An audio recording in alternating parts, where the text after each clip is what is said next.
Good morning, ladies, gents and teddy bears. It's time for Ted's mystery stream, and today we've got a little surprise for you.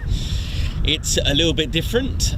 The location may not be, but we've got a little something different for you today.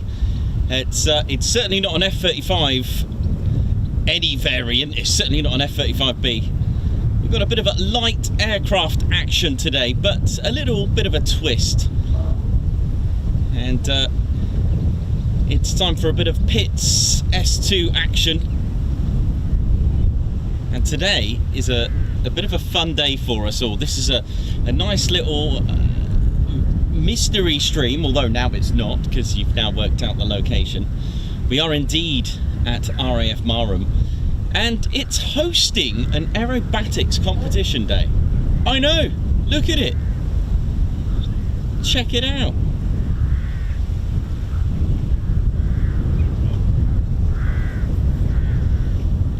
So we may not get to any the usual, but this is something different. Ted's this is, we're going to call this Ted's Aerobatic Competition 2026.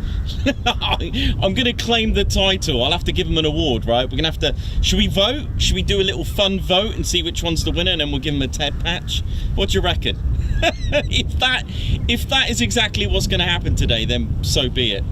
That would be quite fun. But look at the beautiful livery when it gets a bit closer. Like I said, I have no idea what to expect, and I've kind of worked it out. There was about 5 light aircraft arrived today, and 3 of them being Pitts S2s. They're not jet Pitts, but yeah, it's certainly blowing a gale now. It's I hope that doesn't affect things, but there we go.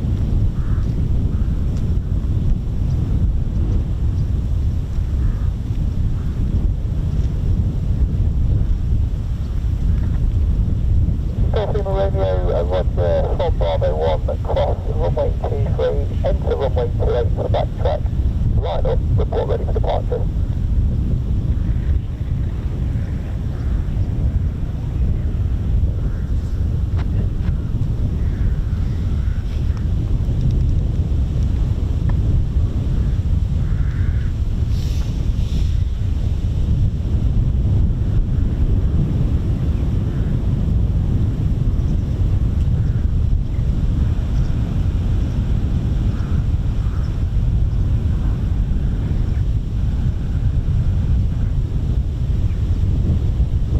Now, usually the Pitts usually have a Lycoming 8.5 litre engine, but I don't really, until I see the serial numbers, I'll give you a little bit more details.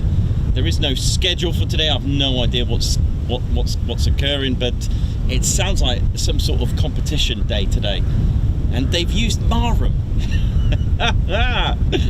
Why not?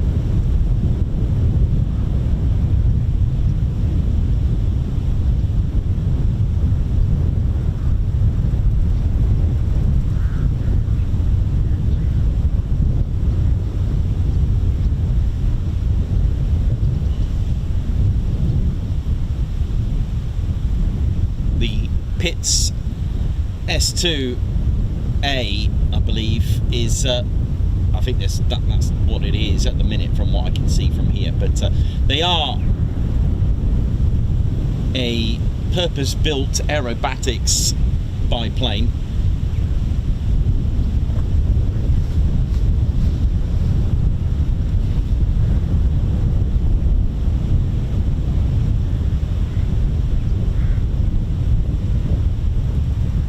They are indeed classed as a Pitts special. They come in various types. There's the S1 and S2 and C, and there's quite a few different variants of them. But typically a Pitts S1S, for example, powered by the Textron Lycoming, about 260 horsepower thereabouts. It is a air-cooled flat 6 engine. Empty weight is around 1150.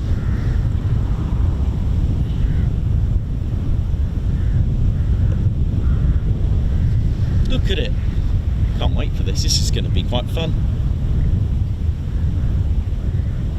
This is something a little bit different for you for Marham. Here we go.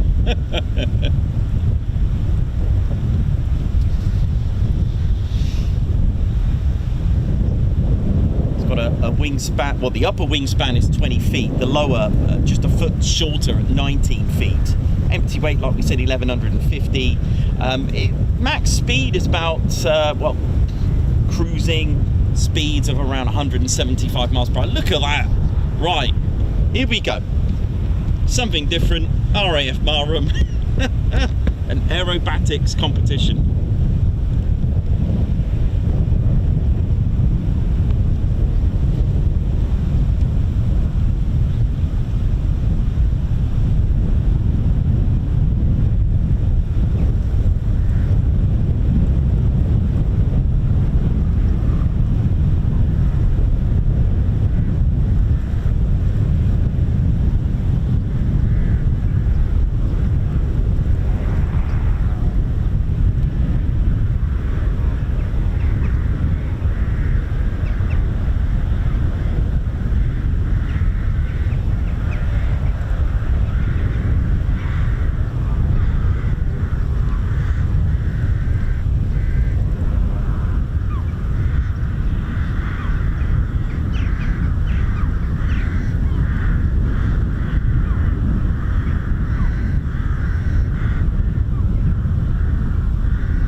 To think Marham was built in 1916, and the first aircraft to operate with 51 Royal Flying Corps Squadron was a Royal Aircraft Factory FE2B.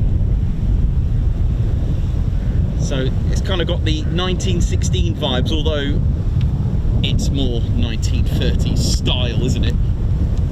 A bit more. So let's see what we're going to get.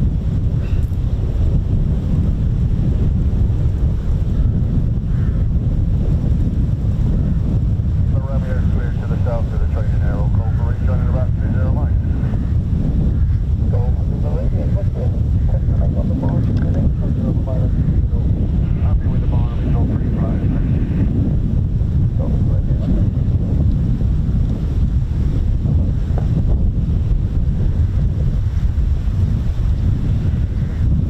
Whether that's doing any aerobatics. About 3,200 feet currently, so it might be a bit of a stopper in a while.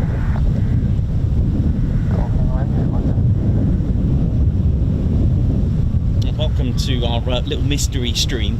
I did see the ANOTAM and I was very intrigued about the aerobatics. So let's see what this is going to look like.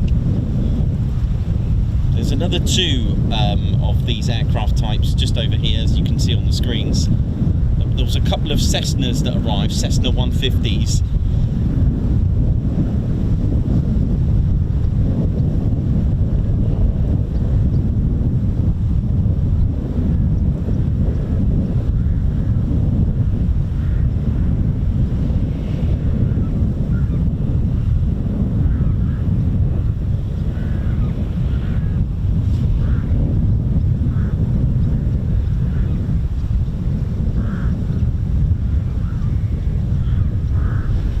squawking the display code 7004. So hopefully we'll get to see that running in for a display. Hopefully, I really don't have a clue where, what and how this is going to work out. So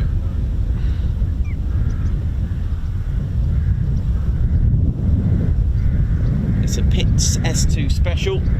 The registration is Golf Papa Uniform Lima Romeo. So whether it's going to do the display here, whether it does it somewhere else, whether they're just using Marham as the base and place, who knows. But hey, it's a bit of fun. If it doesn't work out, we'll just say thank you very much. Have a lovely day.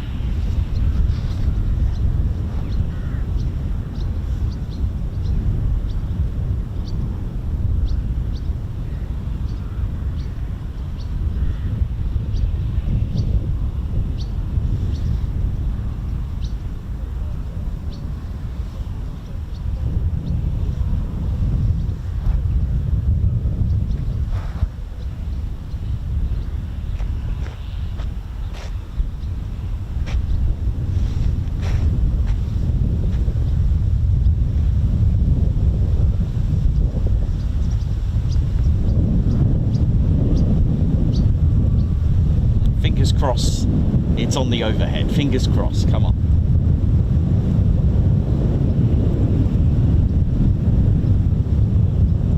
The squawk code for a display is 7004. The red arrows, of course, have their very own squawk code, 7003.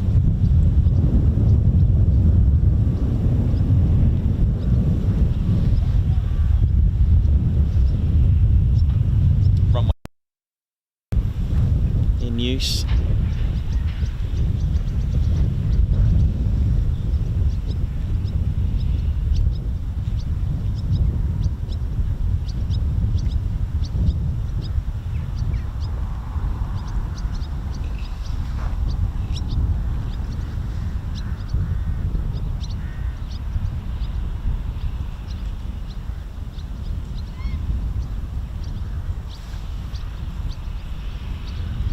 This is a bit of a gamble, of course, like with all military aviation. This still counts, but will it be doing the display here or elsewhere? Who knows? We'll find out in a moment. My name's Nikos, I'm your cameraman and commentator. I don't know anything about the pilots, but I'm sure I'll find out a little bit later on.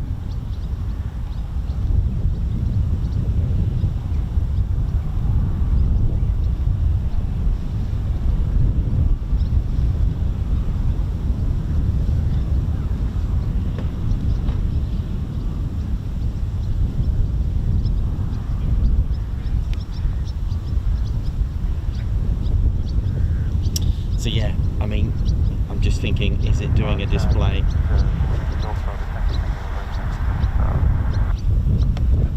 Bravo, Tango, Romeo, Marham, Tower, good morning. Information Bravo, runway 28, QNH 1022. Exit start approved. I'll request your number of persons on board.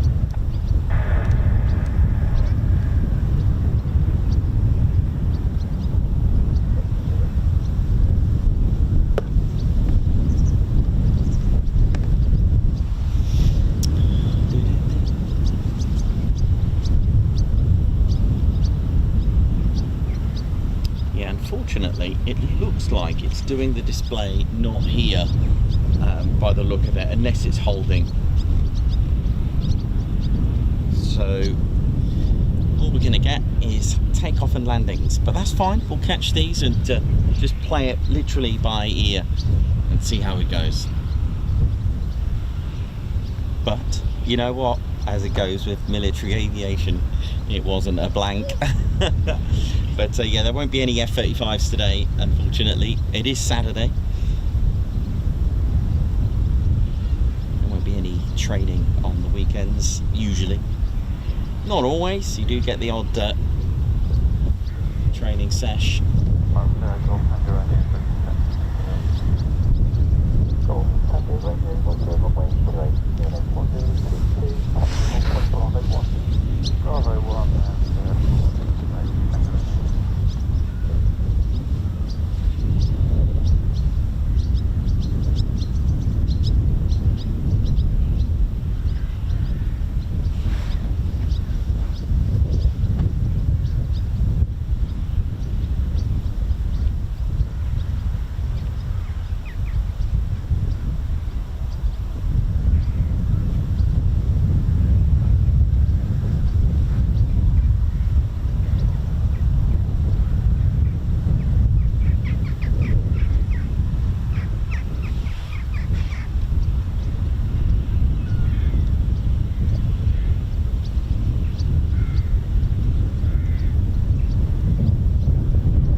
this one's got a really fun registration, Golf Bravo Tango Tango Romeo, and it's got that butter colour to it.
So you can see the wings there, 1 foot shorter than the other.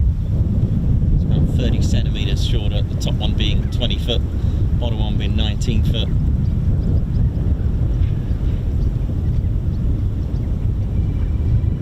Hello. Bonjour. Mesdames, messieurs, les disc jockeys, sachez de retour.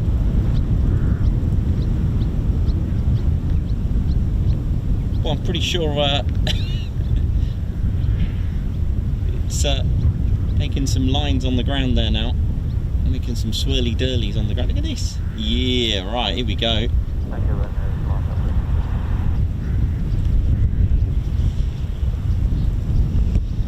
let's catch this one then.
jets on them, like Rich Goodwin's jet pits. These are a pit special. They are an aerobatic biplane, the Lycoming engine, which is, I believe they're about an 8.5 litre.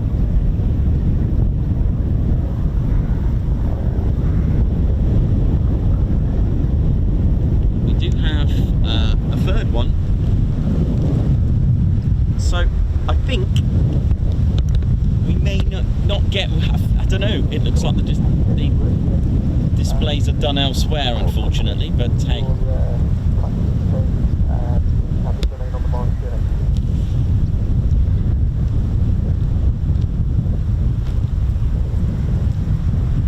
We do have a red one over there. I was hoping for some aerobatics over on the overhead.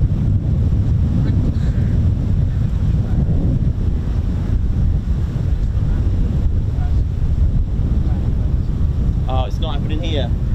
Yeah, but it's not happening at 3,000 base pay.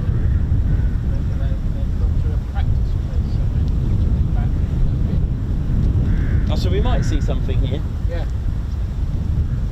It's opening up now, to be honest. Thanks for that.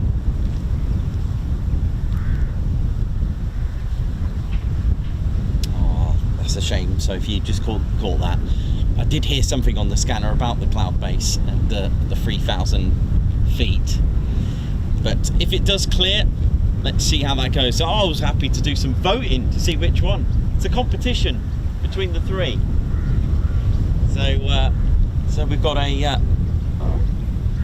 red one, a yellow one, and we'll call it the Union flag coloured one, the red, white and blue one.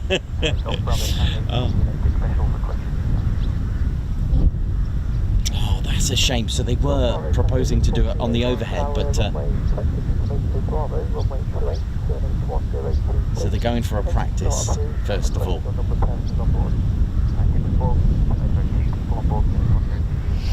And if you have just joined us, do hit the like. Let's try and, I mean, the clouds, looking at the weather app that I was using today, it certainly didn't have this. It looked all clear and all good. But hey, that's the way it is. So yeah, do hit the like, do come and join us. You've been cleared to Squawk 7004 on the like button. Do give us a thumbs up. So the third one is on startup as well. These are, if you just joined us, these are Pit Special S2 Aerobatics biplanes. They don't have the jets like the Rich Goodwin's Pit Special.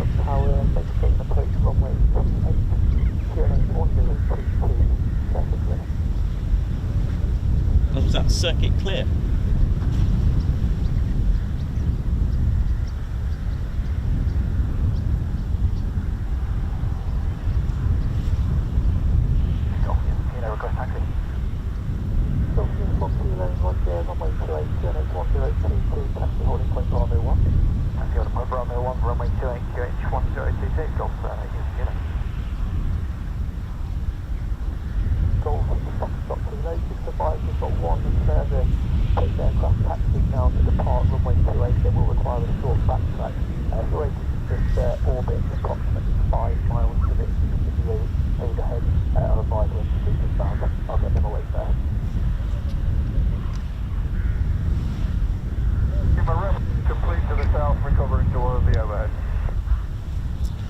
Coming back. Oh, I'm happy to do some voting and give one of the pilots a TED patch of the best one. I've not got a lot of fuel. Oh no. Golf Lima Radio, Roger, you're looking to route inbound to your display in the box this time. Say again? Golf Lima Radio, if you're looking to route inbound then to complete your run in the display box. Are you firm? Golf Lima Radio, Roger. What's the pressure endurance? Got about 15 minutes. Golf Lima Radio, Roger. I've got one aircraft still to depart. They will be airborne in about 5 minutes. Does that give you enough time? We're a bit tight on the cloud base. I'll just check the cloud base. It might be that we just land because the cloud base is not conducive. can I just come into the overhead and check the cloud base? Not below 2,000 feet. Dolphin radio, A firm, not below 2,000 feet to the overhead. Roger, inbound. Dolphin radio, ready to confirm, still QNH 1022, sir. I'm struggling to hear what you're saying, say again? Sounds like a right mess at the minute. Radio, confirm QNH 1022, sir. 1022, sir, yes.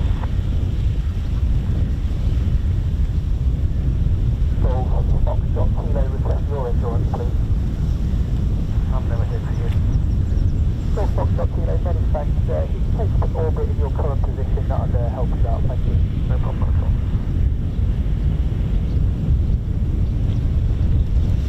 Lima Romeo, for the judges, the cloud base is currently 2,300 feet on the QNH, which is not ideal, so we'll land. Hello, you. That's on the noise. Hello.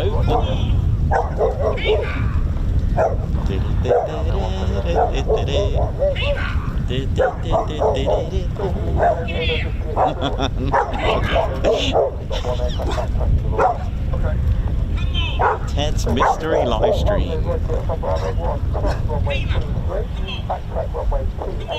Line up the following departure. Runway 1, cross 23, line up on way, backtrack line up on way, runway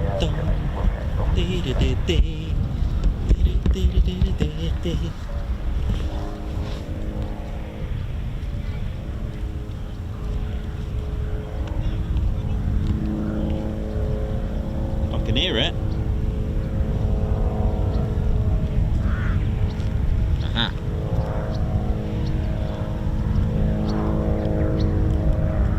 So the pilot's just going to have a look at the cloud base.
Let's see if we're going to get lucky with one of them for a display.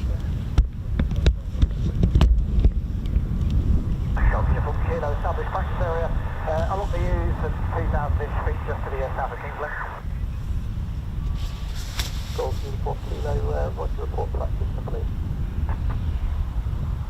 Oh, so it's a practice, and then that might be why there's two NOTAMs for aerobatics. It could be a little practice, come back, and then later on actually do the right. It could be. This is all guesswork.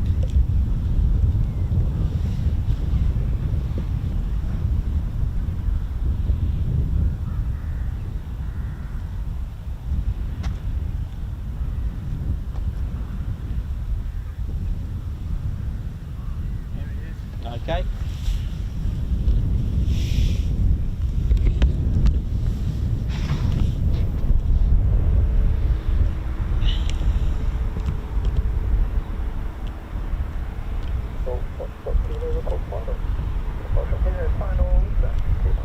Oh, what's this?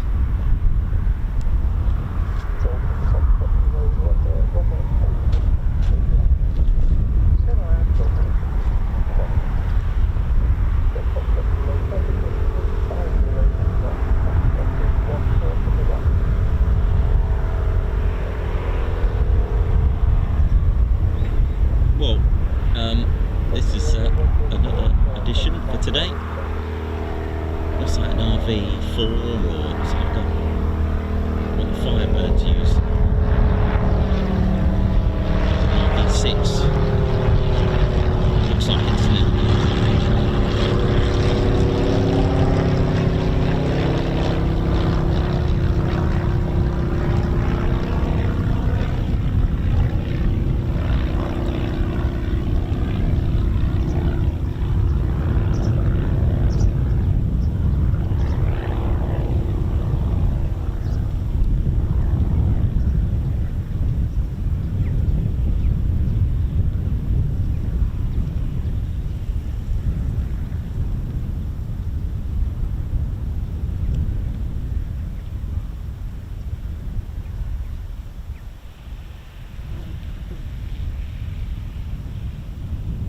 This is a little bit different than an F-35B, isn't it? Check that out. Excellent. Ted's mystery. Our last mystery live stream was at RAF Lakenheath in 2024. It was September, and the legend, a 493rd Fighter Squadron pilot who served with them in the Second World War in a P-47, Ed Cottrell. He had a special day. He was celebrating his, I think he was 102 then, and there was a P-47 Thunderbolt and a P-51, I believe, or the Spitfire. It was that long ago, but there was a P-47 for him. Oh, it was brilliant. That was good. That was a good day. That was our last mystery live stream. That was on a Saturday, I believe.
So practice, come back, and then maybe later by the look of it. I don't think they forecasted these clouds today, I don't think.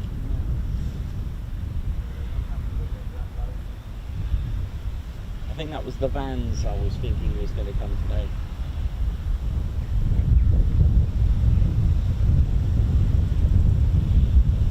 Right. So we've still got 2 pits specials out. We've just had an arrival as well of a, I think it was a Vans RV. I think it was the 4 or the 6, but Golf Foxtrot Kilo, apologies, we haven't been handed a parking plan, we just advise it's self-handling, so if there is an available space, I think you're okay.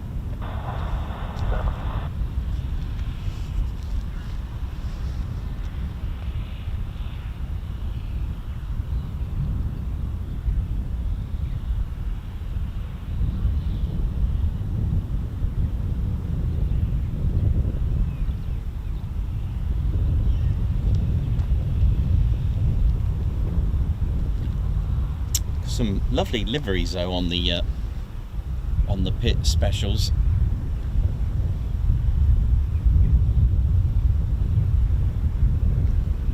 Well, they've certainly chose a lovely venue. This is of course home of the F-35B. It's home to 2 frontline squadrons, the 617 Dambuster Squadron of the Royal Air Force and 809 Immortal Squadron with the Royal Navy. And to train them and to get pilots qualified that are streamed to the F-35B is Operational Conversion Unit 207 Squadron. They're the operational conversion unit for both the Royal Navy and the Royal Air Force pilots. So after passing their advanced flying training on the Hawk T2 at RAF Valley, if the pilot's streamed to the F-35B, they come here. If it's the Typhoon, they go to RAF Coningsby with number 29 Squadron. That's the operational conversion unit for the Typhoon.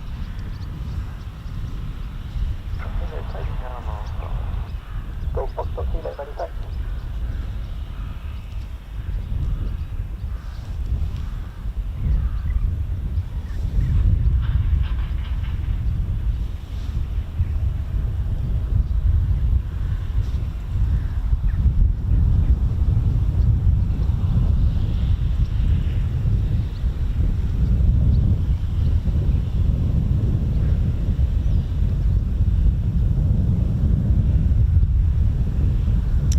No, the F-35B is the 5th gen stealth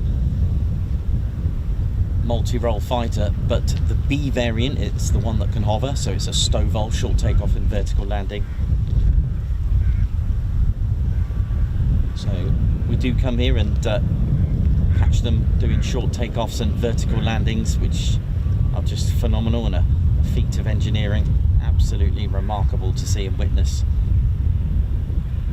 But today, it's all about aerobatics of the light aircraft kind.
Hope we're all good, ladies, gents, teddy bears.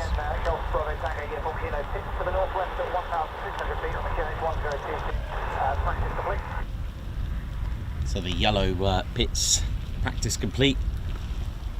Almost says butter on the registration. Practice complete, so it should be heading back. Bravo Tango Uniform Kilo Marham, runway 28, 28 to 1022. 1022.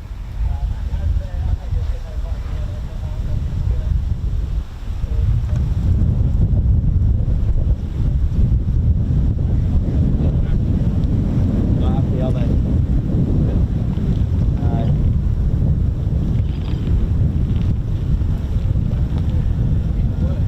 Yeah, it is. Oh, that's a shame. So the situation right now is the clouds, and it certainly wasn't forecasted. We've got the pilots are certainly not happy, especially that one. Certainly not happy with the conditions. So after all,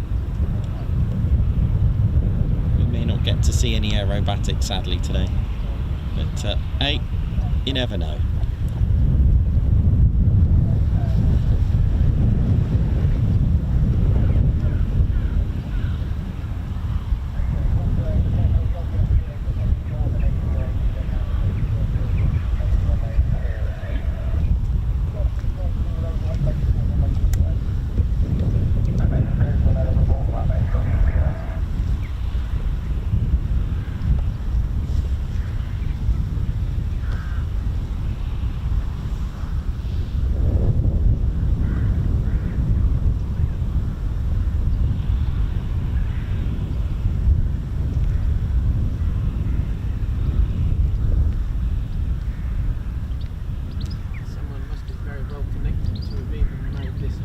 Oh yeah, absolutely. Yeah.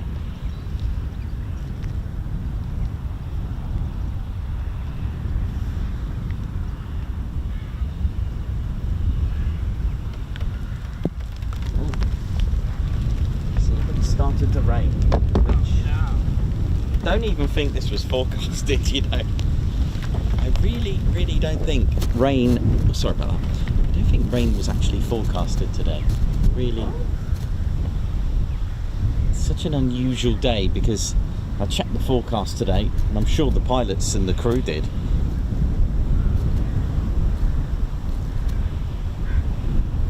Really bizarre weather.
It's not golf, but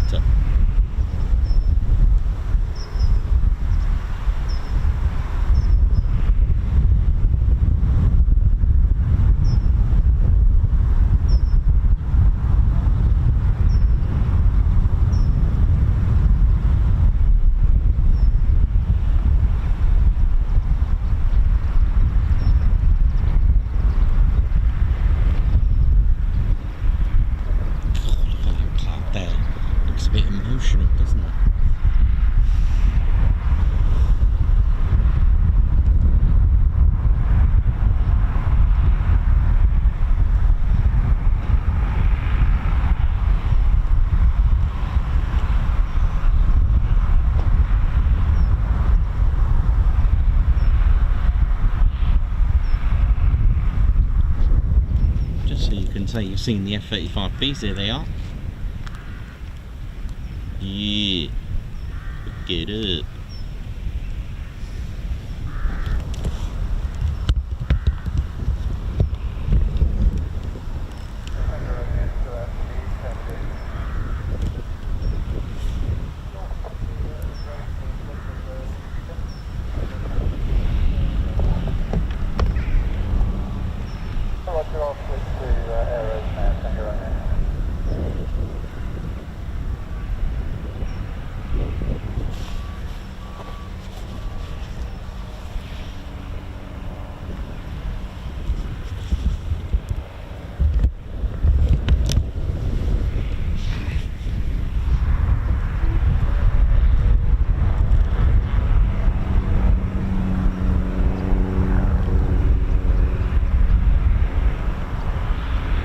Up there.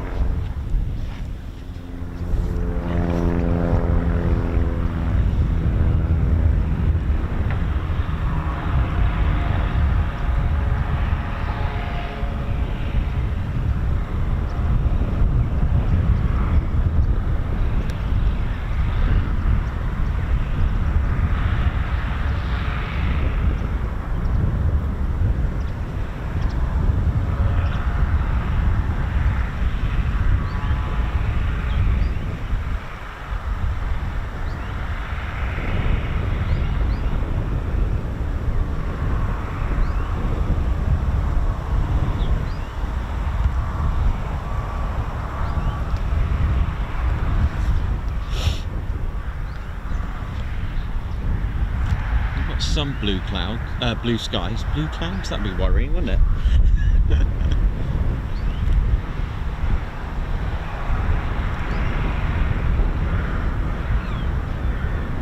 So unfortunately, the weather has beaten, has won.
We're getting a display. Just a few warm-ups or something.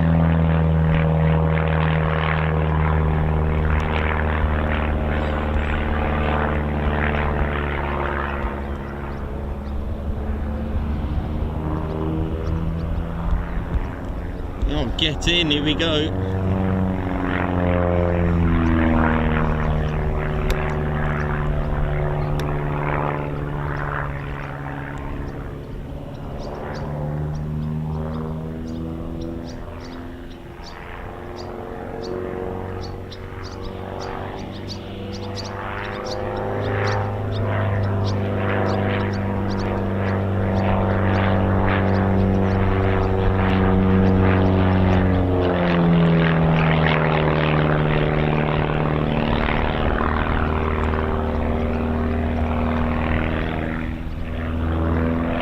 Stall turn.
We got a display, yay!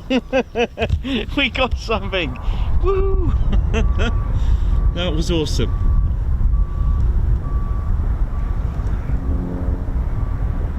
That's cool, wasn't it? This is Ted's Aerobatics Competition 2026.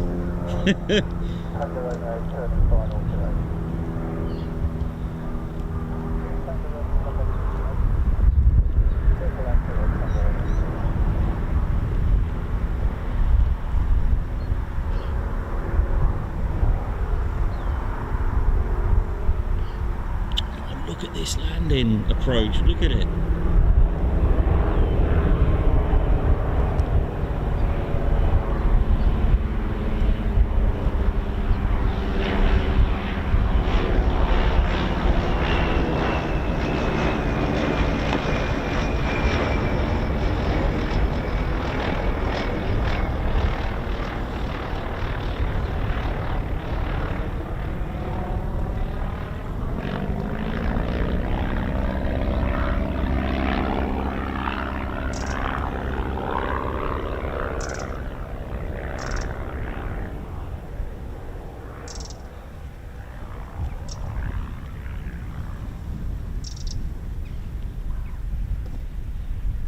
I mean, that is class, yeah.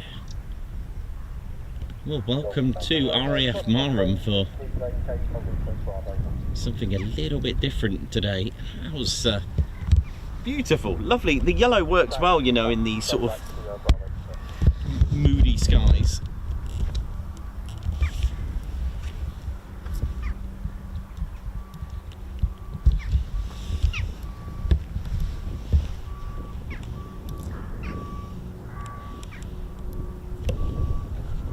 Almost feels like a personal air show at the moment. It's got that feel.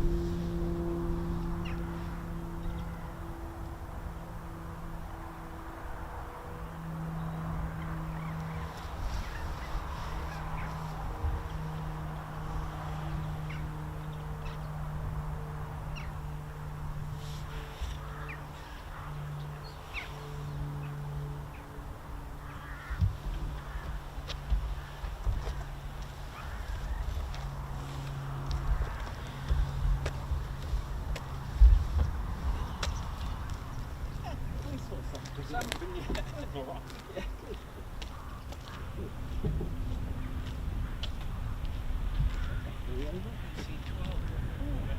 high. Huh? Black PC12, it's really high. Yeah.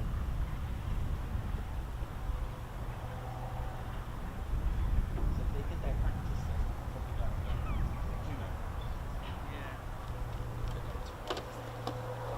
Oh, that doesn't look good either. Well, well, we got to see one display, which is nice. That was good. Yeah.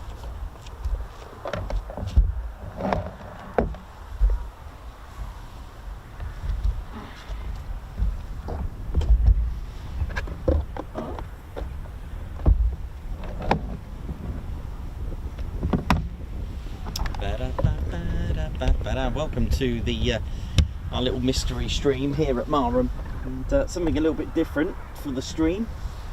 In some ways, different to the fact that we don't often see these at Marham. Maybe back in 1916 we had this type of aircraft, a biplane.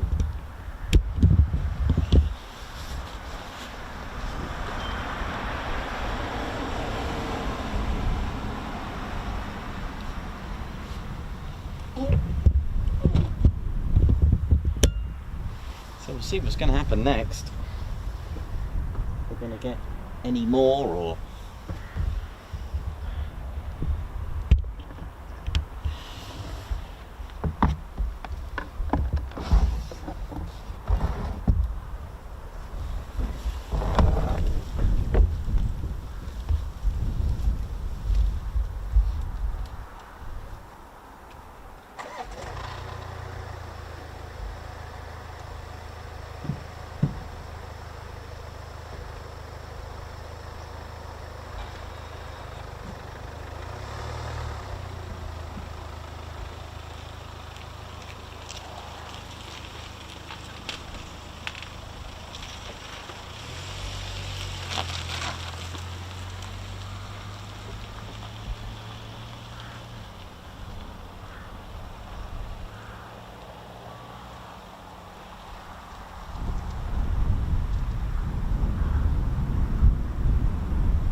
How we doing, ladies, gents, teddy bears? Welcome to your one and only Ted Coningsby channel, bringing you a bit of aerobatics here. How we doing?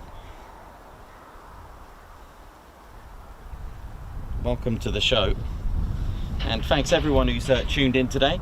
We're going to stay on for a little bit and just see how it goes, but I just really can't believe how wrong the weather prediction, the forecast is or was. It depends how you want to look at that. I mean, it certainly was not meant to be like this. Ted, how you doing, mate? You good? This is Squadron Leader Ted Coningsby. It's windy, it's cloudy, I mean, that just doesn't look good for display up there. Babzar, high five and a Guards March. Thank you for that. Thank you for gifting a Ted Coningsby membership. Guards March to you. Also, Paul Briggles, high five. Guards March to you. Thank you so much for gifting a Ted Coningsby membership. Also, Margot, thank you very much for your super chat. Legendary base, thank you very much. RAF Marham. Keeley as well, thank you as well for the super. Can't Ted have a word to get the F-35 fired up? Well, we could do. Ted, what do you reckon, mate? He said he'll try and have a word. Okay, mate, no worries. And Keeley, that's worth another loop the loop there. Oh, thank you very much for that super chat there, Keeley 75. Thank you very much, and thanks a lot for tuning in on this mystery stream. It's an aerobatics competition day, I believe, and they are jet pit. Correction. They are pit specials. I'm so used to saying jet pits, but they're not jet. They are the same aircraft type as Rich Goodwin's jet pits, but without the jet. So it's a pit special S2, and I don't know what type. I'm not too clued up on all the variants of them. I know there's a few variants, the S1, S2, but I believe these are S2, and then you've got a letter, a denomination, I guess, after that. But yeah, those are the three that are literally in competition with each other. And what a place to hold it, here at Marham.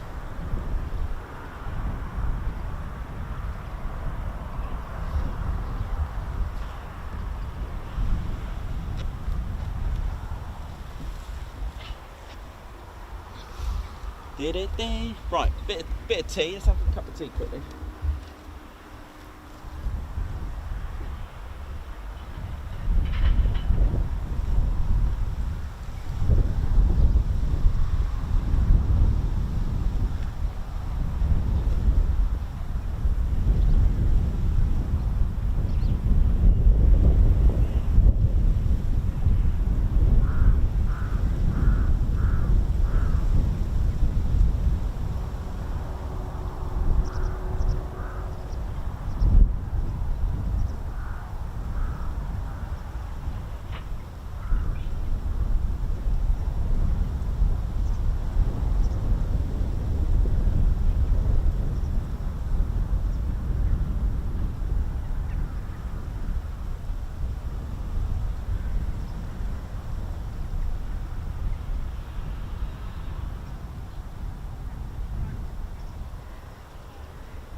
Just having a quick bite and I'll catch up with you in just a sec.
So welcome to the Ted Coningsby channel. Just had a quick bite there. Let's have a look what's going on down there.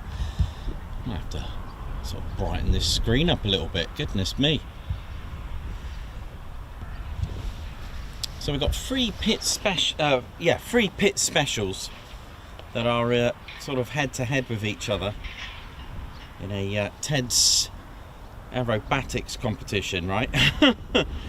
but yeah, the pit special, the S1 and 2, they are a light aerobatic biplane. They were designed by Curtis Pitts and accumulated many competition trophies and awards and wins since its first ever flight. And its first flight dates back to September of 1944.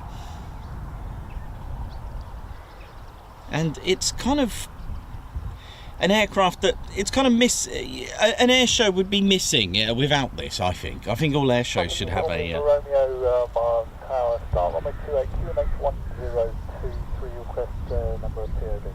Oh, here we go, another start-up.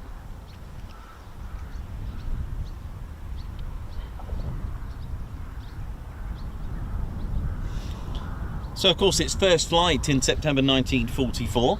Of course the design would go before that. The designs actually began sort of in just a year before, in 1943. It's been refined, and the ones that we see today are very close to the originals in that respect.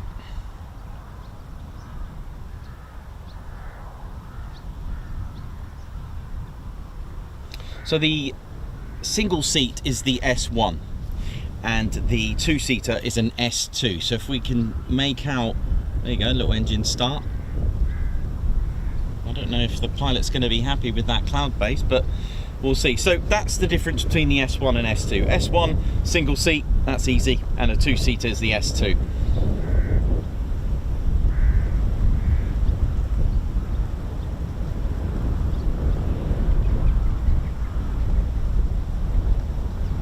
A lady by the name of Betty Skelton, who was an aerobatics pilot and test driver, and also an advertising executive who set 17 aviation and automobile records. She was born in 1926. There we go. Skelton's father, David, organised an amateur air show in 1945 to raise funds for the local JCs. And the airport manager in Tampa Bay suggested that Skelton perform some basic stunts. And she had never done aerobatics before, so taking and borrowing a Fairchild PT-19 and began to start her career and winning championships in 1948. She bought a rare pit special herself, and it was a specially designed and hand-built by Curtis Pitts. And it was made famous. There it is. I like this one. This one's quite cute, isn't it? It's got a lovely colour. Also Carlo Bailey as well, another airshow performers, and even the likes, even today, you could carry on that legacy with Rich Goodwin taking on that role of Jet Pitt's legacy. It really is when you put it like that. So you can add, you can add Rich Goodwin to Betty Skelton and Carlo Bailey. As well with that. It's absolutely amazing. In 1972 the US aerobatic team won the world championship flying only Pitts biplanes as well. So it's got a lot of history, but really a thoroughbred aerobatics, literally perfect design from Curtis Pitts. And who'd have thought sticking in jet engines in this? But of course these don't have the Romeo, the wind is now 02010 knots, given a 2-knot tailwind off 28. Would you rather park runway 10? Ooh. Lima Romeo, Roger, right, line up runway, get a 10, report with departure. Oh, runway 10. Cool. First time seeing runway 10 being used at Marham. Currently, yeah, so for now, until further notice, Marham has one runway 10 and 28, until the upgrades are complete, I guess, on the runway 01 and 19 and the main runway 0523. It is indeed having some upgrades done to it, hence the World War II runways in use.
Romeo, Roger, wind 02012, giving back crosswind 15 from the left, runway 10, clear to take off.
So Marham, when built in 1916, 51 Squadron of the Royal Flying Corps, their main mission was to defend Norfolk against the Zeppelin raids. So having biplanes back here is sentimental, to say the least.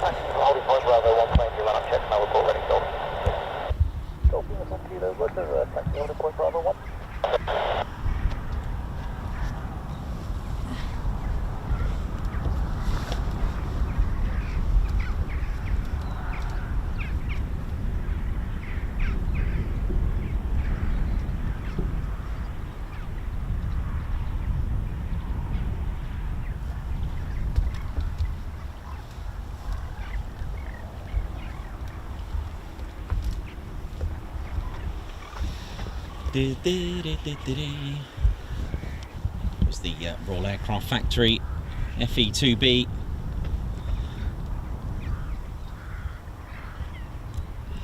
The first aircraft to operate here, and 51 Squadron are still operational today. They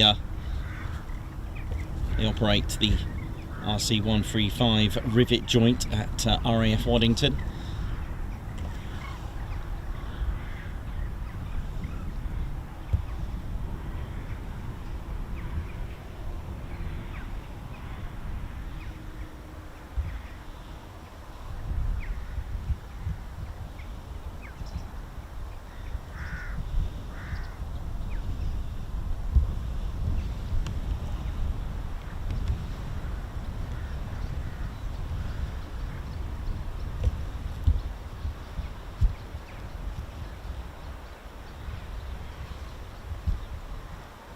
So wind 01015, giving 15 to the left.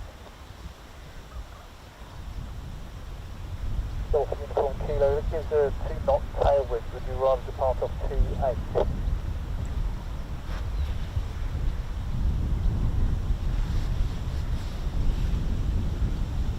No, don't.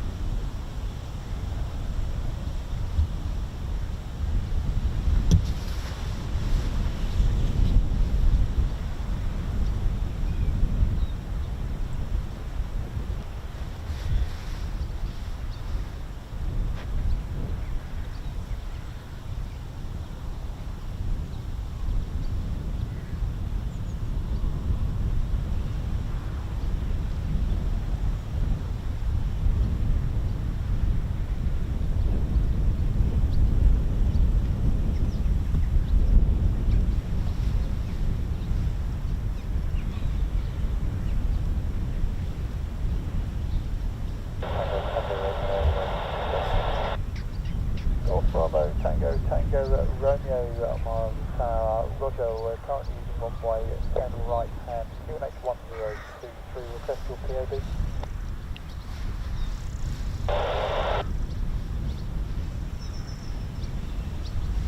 Start approved. So they start, all of them starting up again, so this one's going to be taking off very shortly. Roger, line up runway 10, report ready for departure, wind 02014.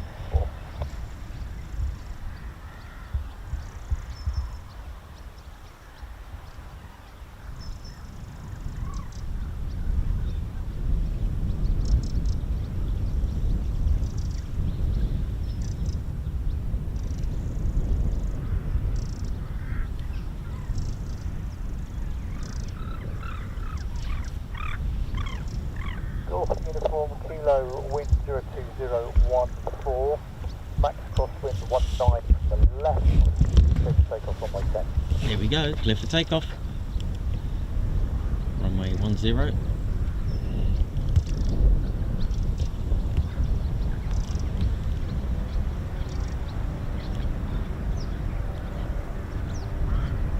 Tango Romeo, Golf Tango Romeo, taxi holding point Bravo 1. Bravo 1.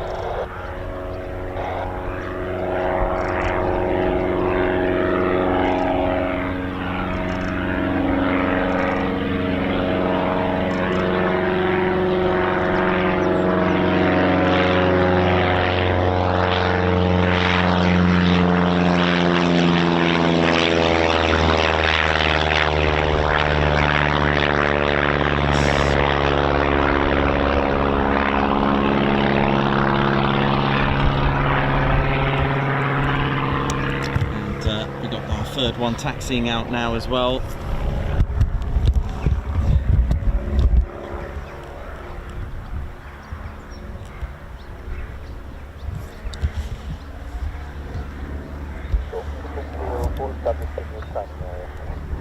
And it's the yellow one, it's the buttery one. Sorry, I shouldn't say. But then I'm guessing that's why they chose, because you can, you see,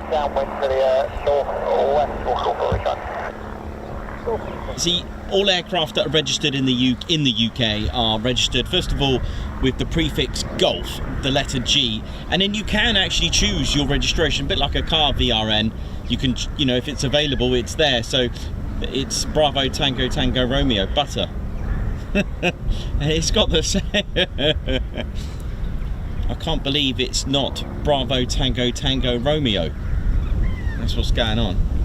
Look at it. Yeah.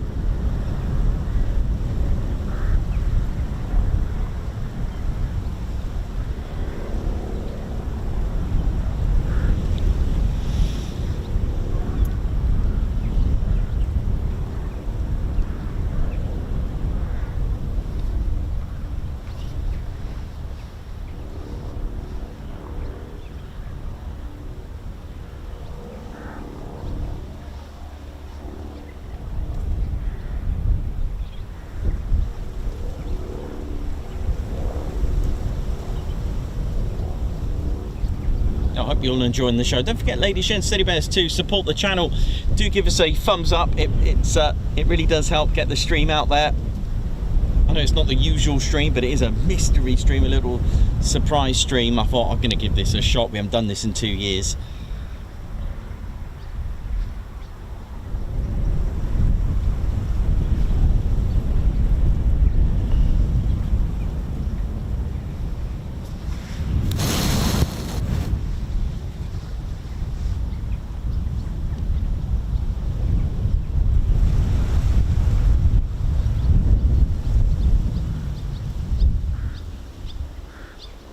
So now we know that S1, oh hello, what was that?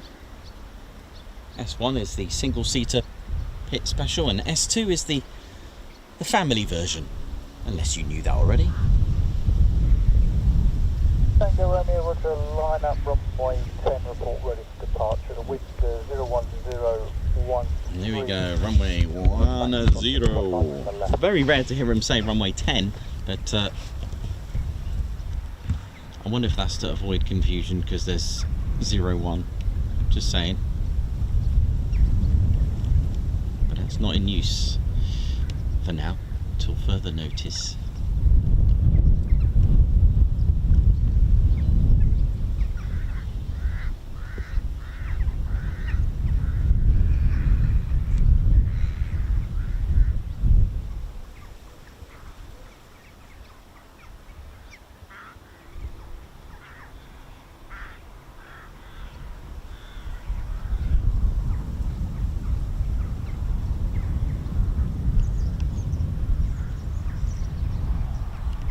Runway 10, clear for takeoff, wind 01013, max 19 to the left.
Right, let's keep an eye on them on ADS-B and see if we get lucky again with a practice or a form of display. Aerobatics on the overhead would be nice, so let's see what we're going to get.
So our red one, Golf Papa Uniform Lima Romeo, is an S2, so it is a two-seater.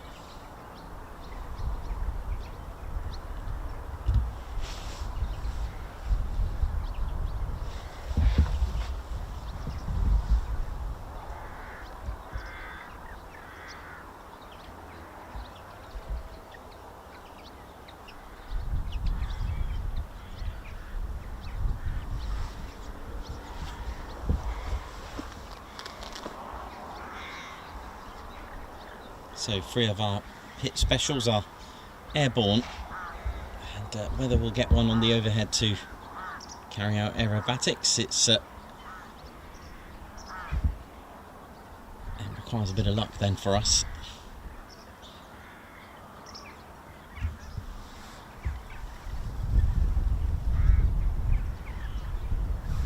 We've had 6 departures, so 2 lots of the 3, and then we also had I think it was a Vans that arrived, an RV 4 or 6.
Oh, runway 10 this time.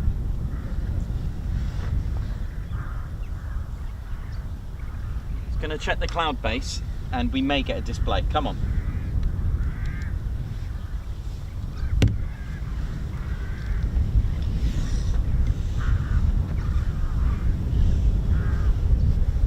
So we could get an aerobatics display. Come on.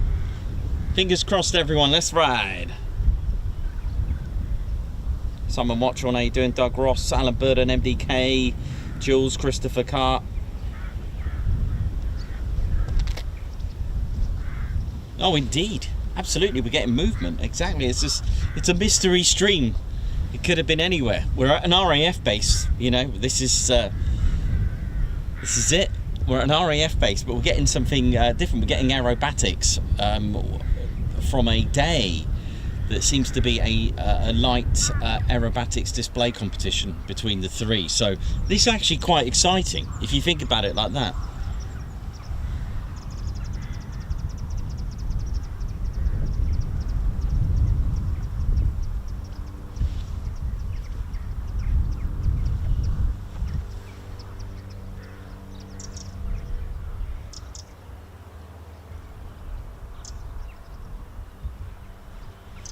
Right, so the red one is running in for 10, but Romeo is field inside, like to change the box frequency. Golf Lima Romeo, that's the crew, complete. Wilco.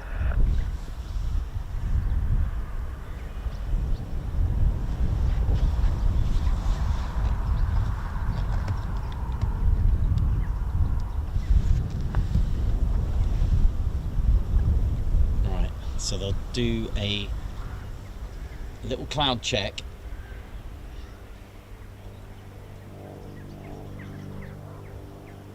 Oh, here we go.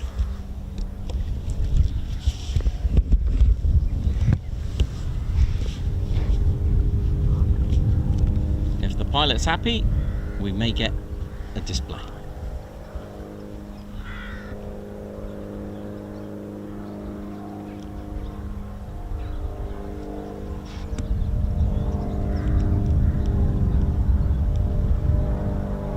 Is it this one? This one's nice, I like this one.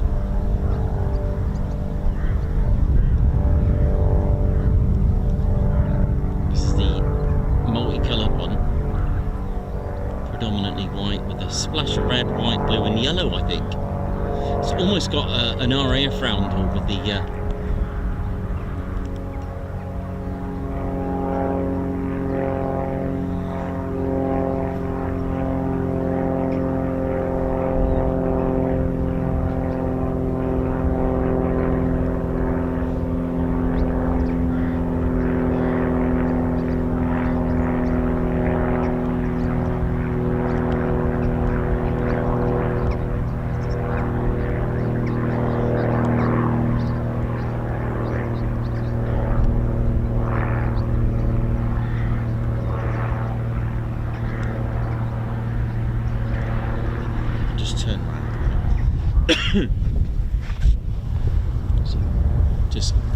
just goes behind that tree for a sec, and I'll get ready, see if I can hopefully get us some aerobatics. Come on.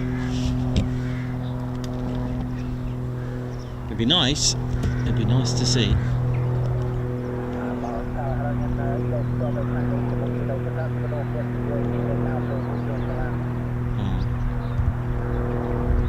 Rejoin to land.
we go. We've got a little aerobatics there. Oh gosh, sorry about that.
Awesome.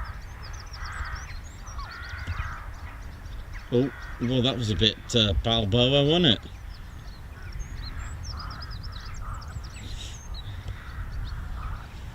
I think we had one in that came into land while all this was going on, so let's have a quick catch up.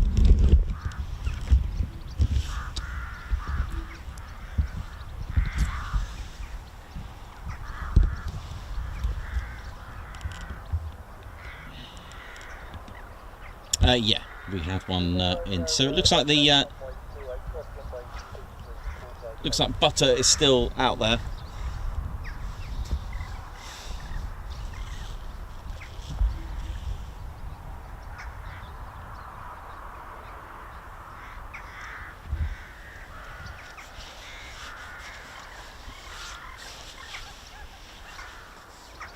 So welcome to the Ted Coningsby channel. It's 11:05 GMT, and hope you're all good and well. Welcome to our mystery stream.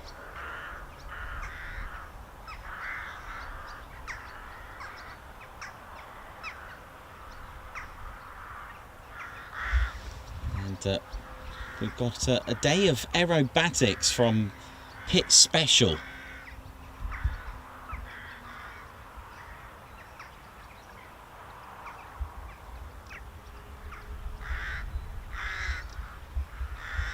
I don't know if we're going to get anything else, but we shall see. I mean, it's brilliant. It's something different for us all.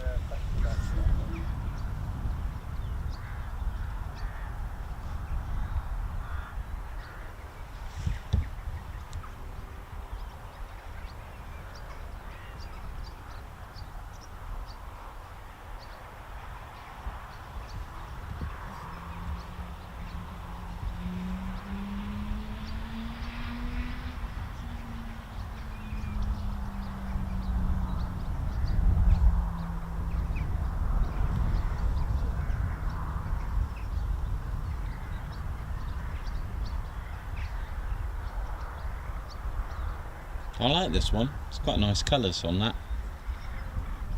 Red, white, blue with yellow. Nice. Someone's got a Royal Air Force roundel against the yellow.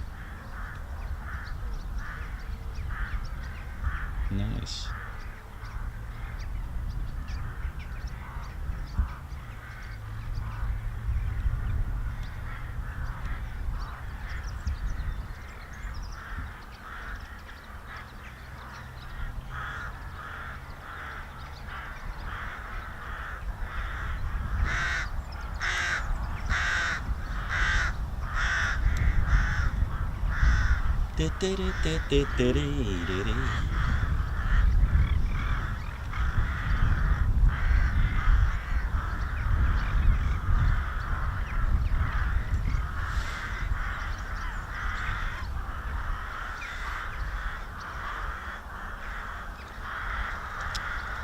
So we do still got one out there.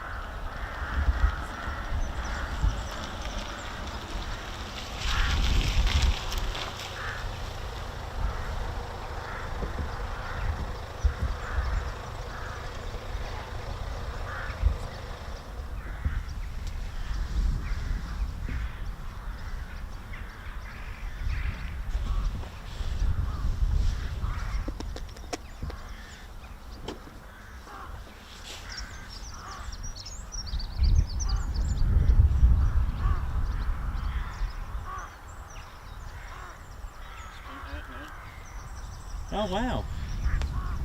Oh, you went. Oh, of course you went to the. Yeah, because it's on, isn't it? Yeah, nice. 207 was up there. Oh, lovely. And 6172 as well. We did this route. Oh yeah, that's cool. That's nice. Is that at the head? Is it at the centre or Just round the back. round the back? Yeah. Nice one. Big shout out to the Marham Aviation Heritage Centre.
So there is one more to come back, the yellow one.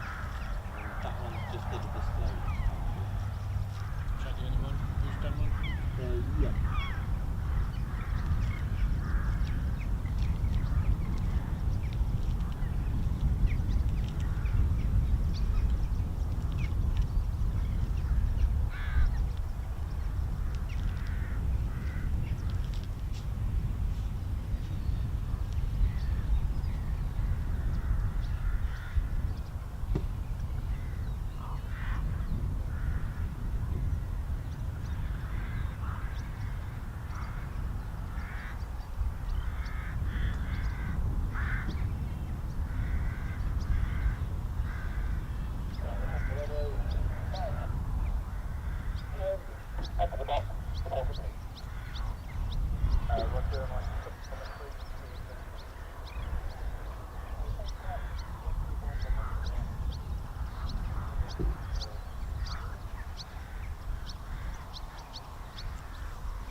So Tango Romeo is on its way back,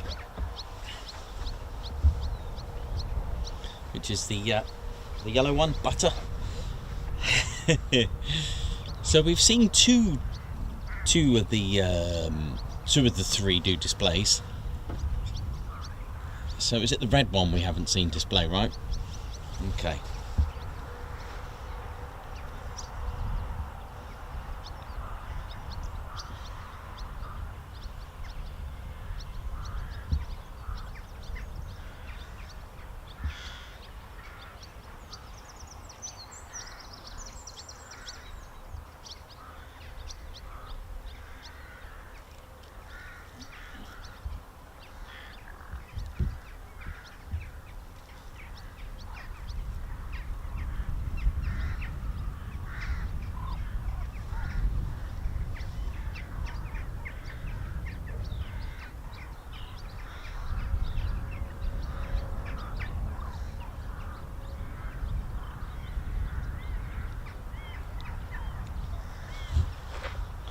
So getting an immediate refuel, ready for the next sortie and the next flight. Not quite sortie, but you know what I mean. It's the next flight.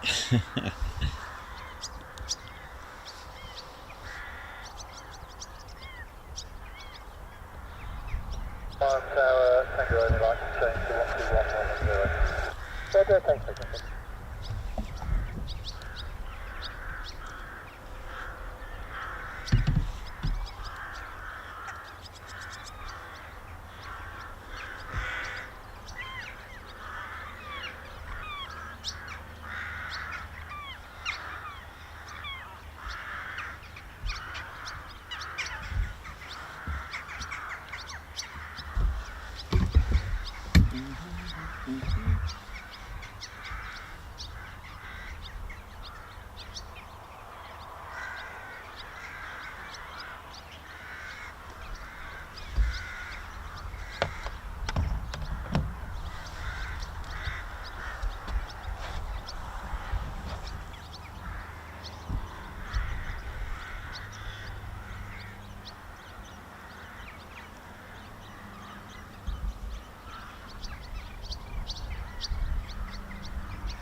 Okay, here we go.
Cool.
Oh, look at this landing then.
looks like we've got something else on the move.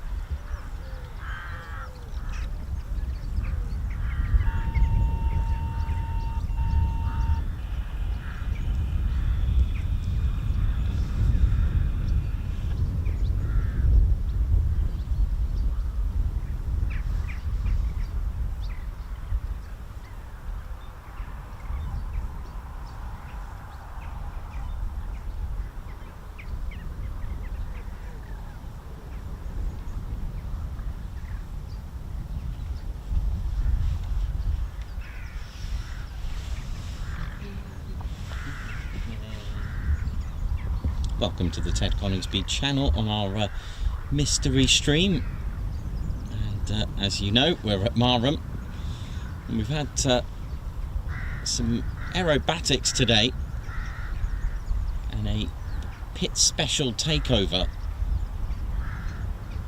Now there are other aircraft here as well, a Cessna 150, a Vans of some variant, either an RE4 or 6.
Hey, hi, you're right.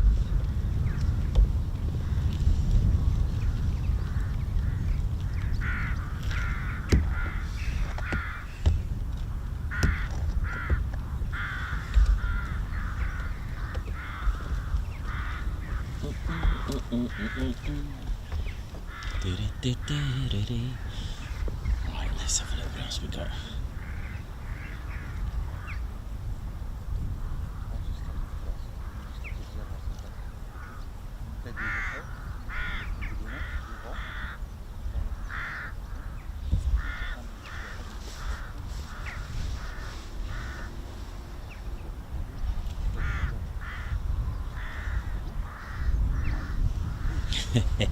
I love that butter landing.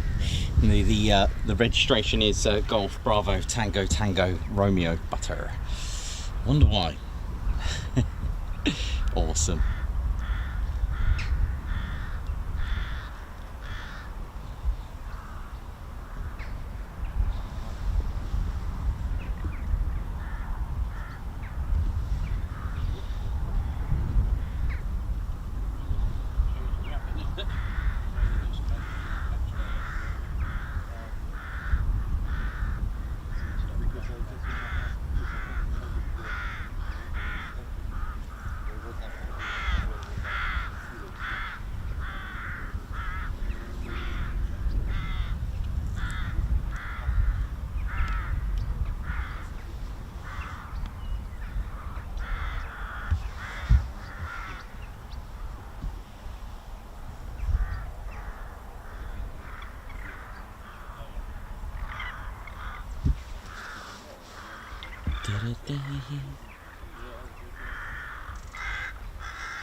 So if you just joined us, welcome to the Ted Coningsby channel for the mystery stream. Welcome to the show. And we've had these 3 pit specials depart. We've had 3 displays, or aerobatics.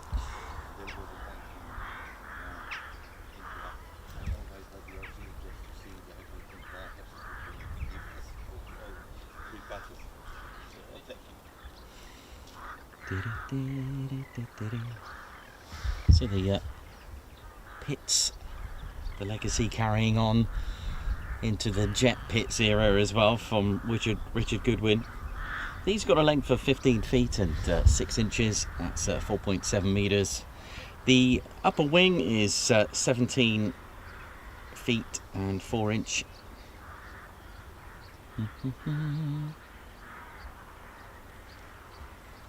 They can be in different variants and sizes, mind.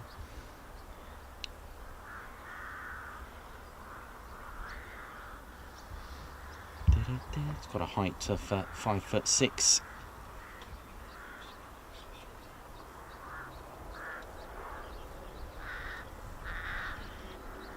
But it does depend. I mean, that's the S1S, the 17 feet one. If it's the S2B, that's got a bigger wingspan. The upper wingspan's 20 feet and the lower wingspan 19 feet. So I'm not actually too clued up if these are the S2Bs or not. I'm going to go with that. They do look more like S2s. Actually, they are, aren't they? They are S2s. So, yeah, so they, yeah, 19 feet on the bottom wing, 20 feet on the upper wing. Powered by the Lycoming, 260 horsepower. They can reach speeds of 175 miles per hour. But it can reach over 200 miles per hour as well. Got a surface ceiling of 21,000 feet. The Lycoming engine is about 8.5 litre engine.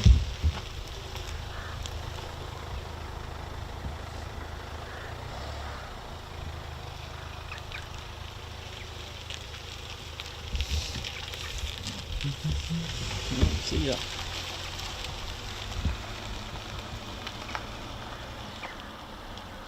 How you doing, Simon Watron, Margot Baxter, Ian McCabe, Vina, Stevie, Disciples of Sin, Ginger Bailey, oi oi, how you doing? Hope we're all good and well. Right, is that it for now? Is that I mean, what a venue to choose to have your aerobatics.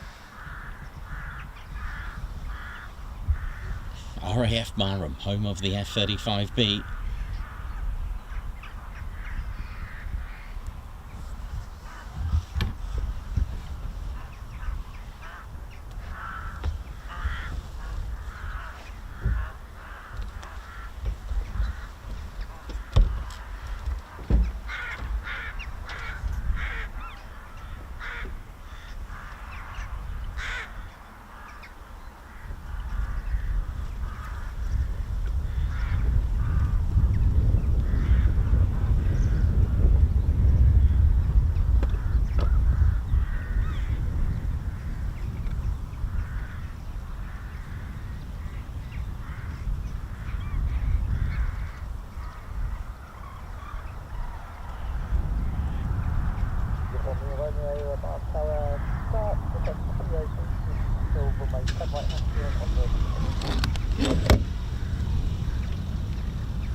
Start up.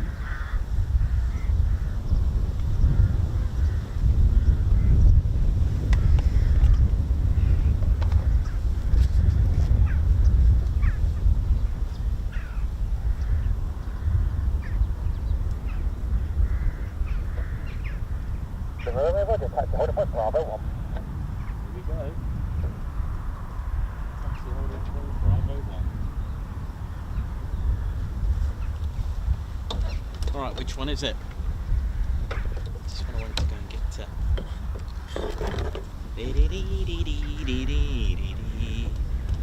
Right, we've got another wave of pit special, and it's this one, the multicoloured one. I like this one.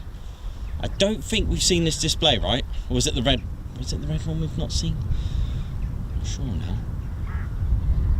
I like this one.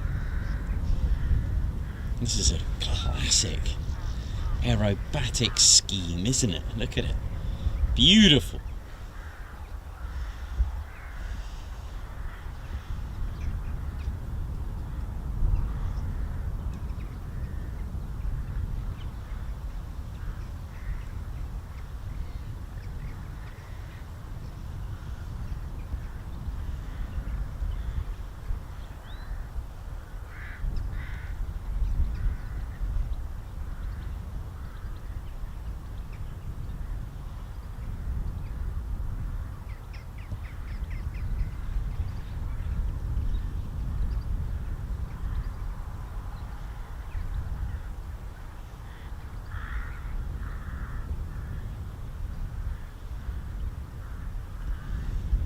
Runway 10 for departure, 10 right hand.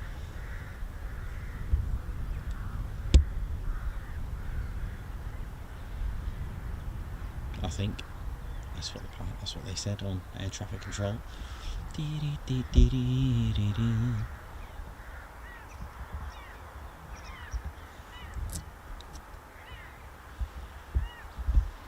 So something a little bit different for the show.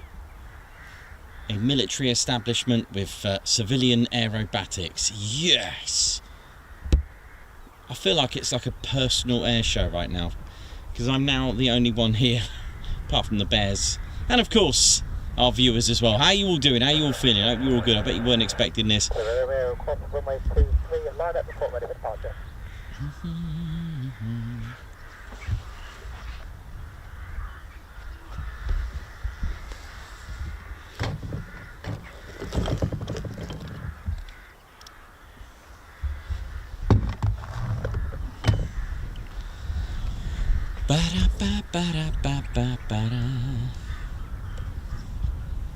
Alright, line up, here we go. So let's get this at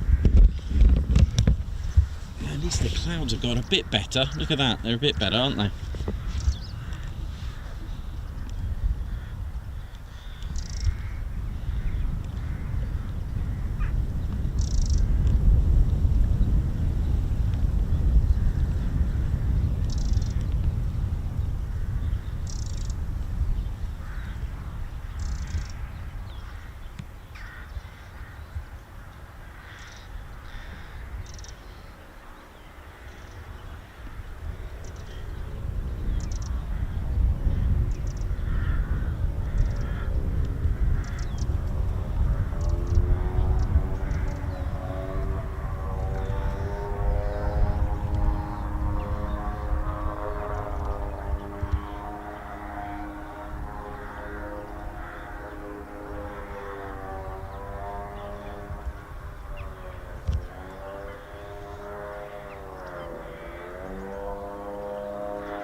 Okay, so that's one. So we've got another two. Let's see what we've got. So we've got another start up there.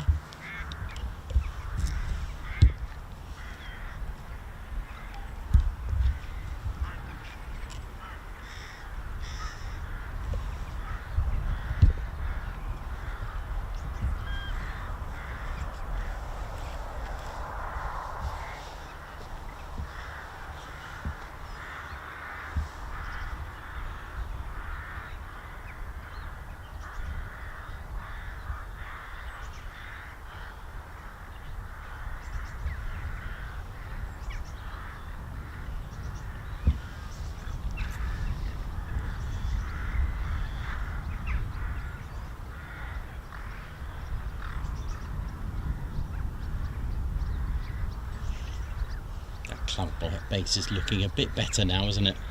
So hopefully we'll get more arrows in the sky.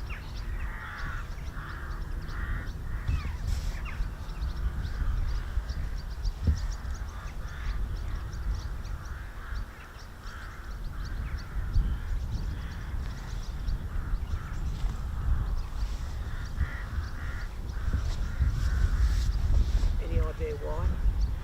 Sorry? Any idea why the pits are here? A competition, I guess.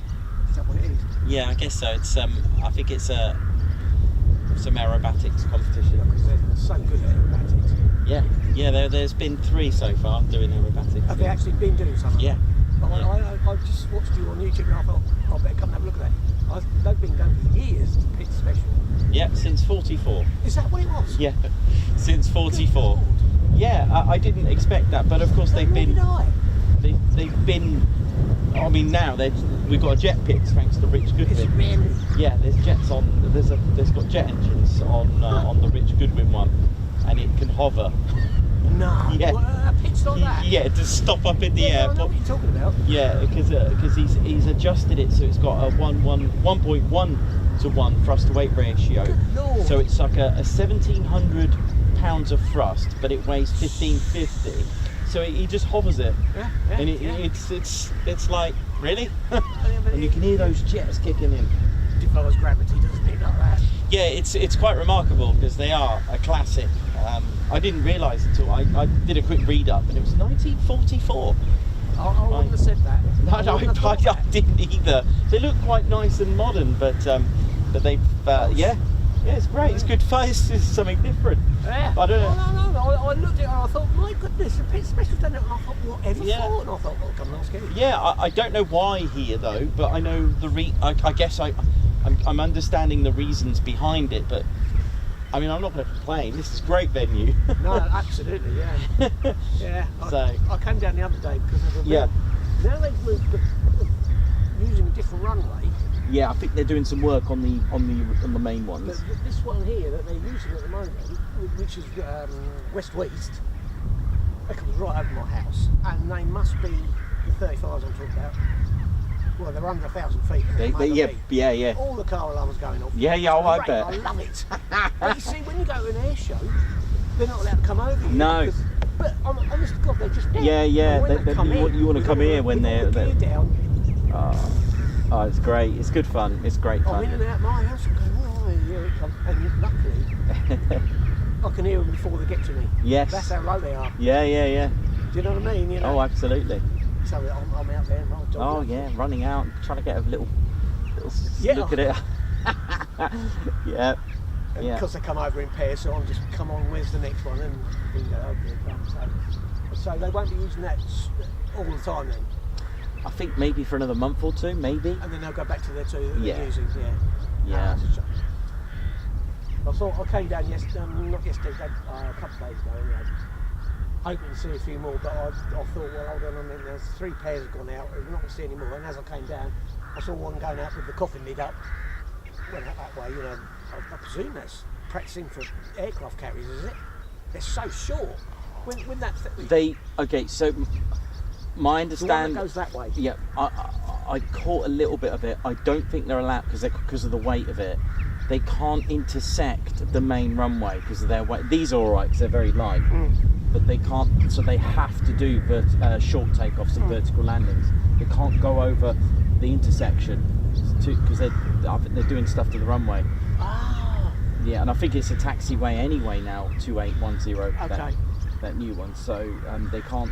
They're only allowed. The one that they used to, I was reading up on that, I think the Tornadoes used it, and they haven't been here for 10 years. Yeah. I think the Tornadoes used that. Yeah. I think just wear and tear, they're just upgrading the other runways, my guess. There's something I wanted to ask you. How often do they clean all the rubber off when they come in?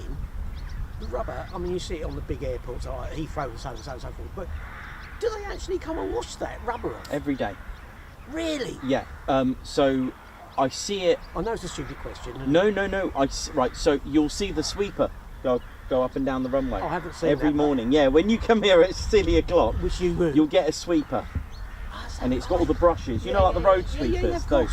So it's clearing up and trying its best just to suck up anything. I was going to think, because when it gets wet, that must be like glass. Yeah. So there is a sweeper every day, pretty much. Good Lord. Yeah, every day. I see it in the mornings before it all starts.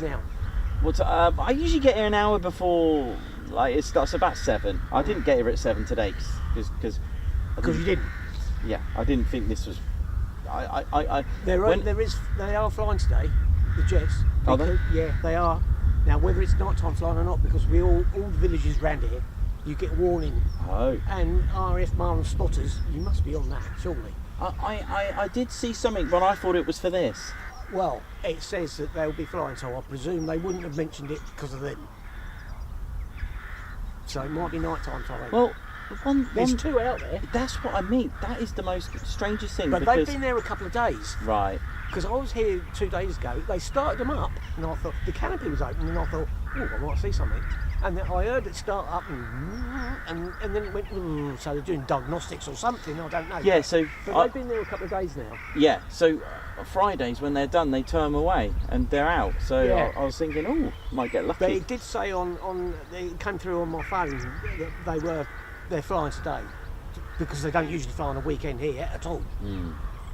So whether they're going to go up or not, I can't tell you. But they always warn us if there's going to be nighttime flying. Oh, it's nighttime flying. It could be, right. But when they say nighttime, it's usually after 6 o'clock. Yeah. I think, they class it 6 as night, isn't it? Yeah, I get that. Yeah, okay. I get you. So, but whether you haven't heard any start-ups or anything? No. I'll have a look if there's a canopy open. Let's have a look. There was not yesterday before, but I couldn't see one just a minute ago. No, they're closed. Yeah. But anyway, it was mentioned to me, my neighbour. Oh, right, okay. Well, you never know. So you might be lucky. How'd you get on with that book? It was good, thank you. Was it all right? Yeah, really good, thank you. Good.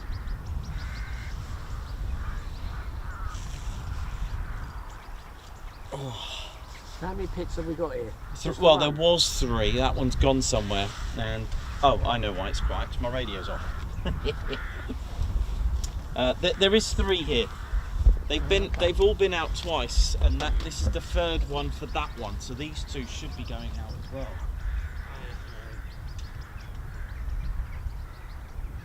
I thought of you the other week. It was like, well, you could cook a fried egg, as you know. I thought of you. You can't sit out there all day on top of that bloody van business, surely. I do finish a bit earlier than normal when it's extreme. Because it was ridiculous, wasn't it?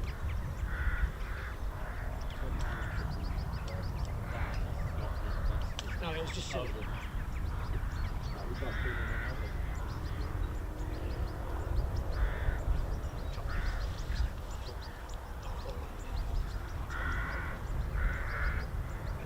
One's taxiing out now as well. It's a good time. One of the pits. That's the yellow one. It's got BTTR, and it looks like the Italy, the yellow in the. I know what you mean. Yeah, it looks like. But his cereal's butter. Well, BTTR, which is. Did Red Bull that? Red Bull. That is a good question. Do Red? I can't imagine them not having one. They've got. They must do. They must do. I know. They still do that racing down the Thames and all that. I think they do. Yeah. Me and Ted will have to do something like that. What, the racing? Yeah. I've never seen it. Yep. Tango Romeo is taxiing now, so that's the yellow one. Here we go, another pits.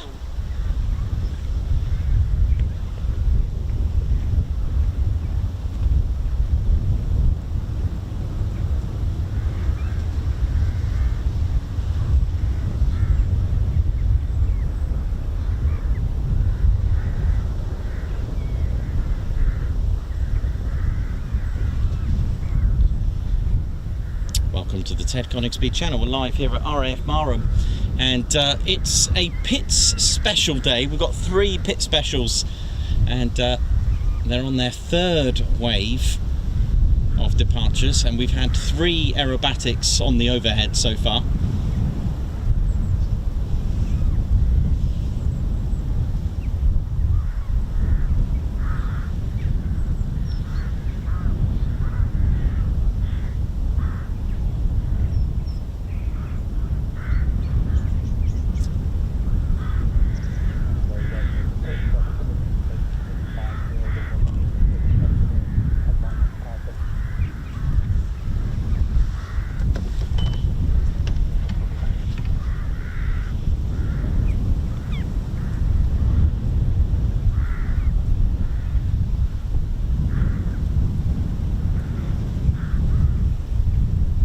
So Ted's mystery stream, well, it's not a mystery anymore, as you know where we are, but what is fun is that we've got civilian aerobatics pilots here doing their either some form of competition, head-to-head,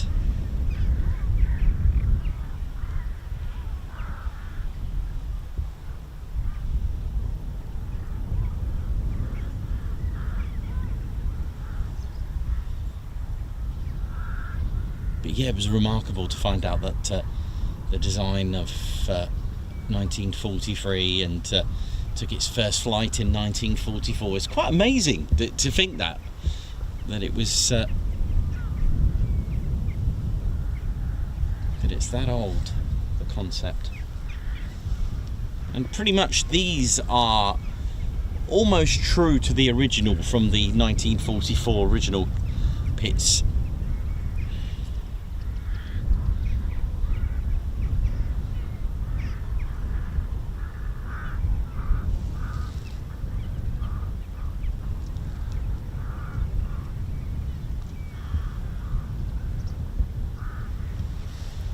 What's going on here? Nada. What's going on?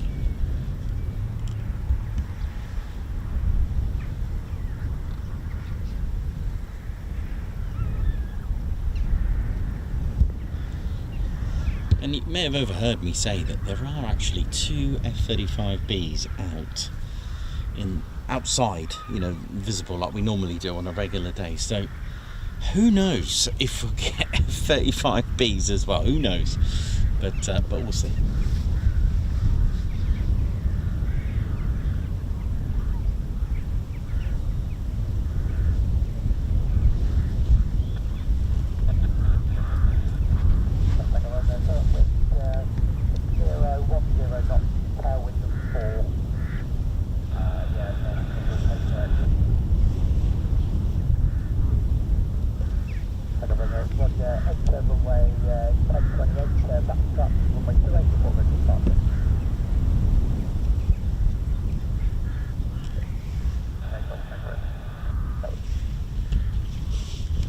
Okay, ready for takeoff, so just getting the clearance, here we go.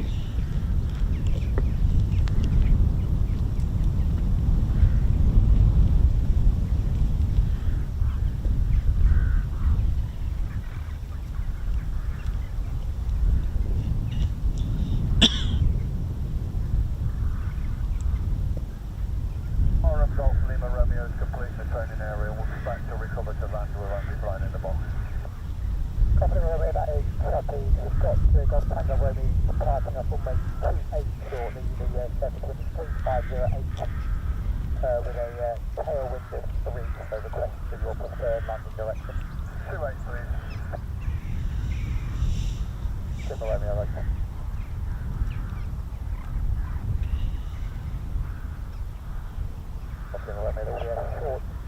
you want to get Tango Romeo, who's currently back tracking away.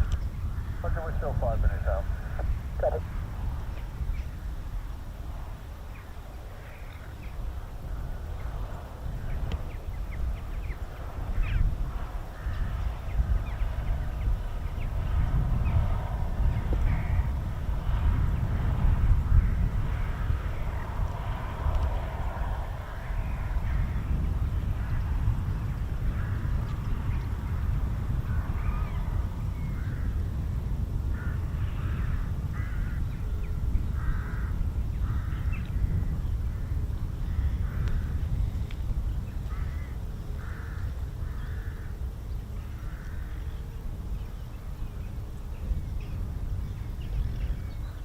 So runway 28 now, which is good because I like it when they land on 28.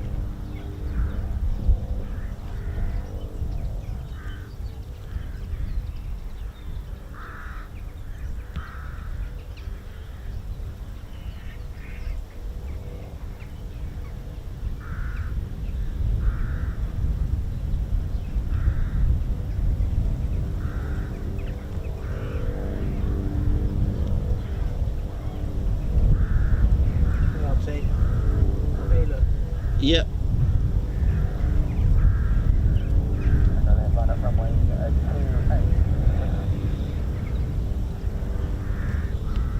Okay, over 7 quick. Now 0209 knots, clear for takeoff. Clear for takeoff, here we go. Lima Romeo, just coming into the overhead. Bring you with 1 long. Okay.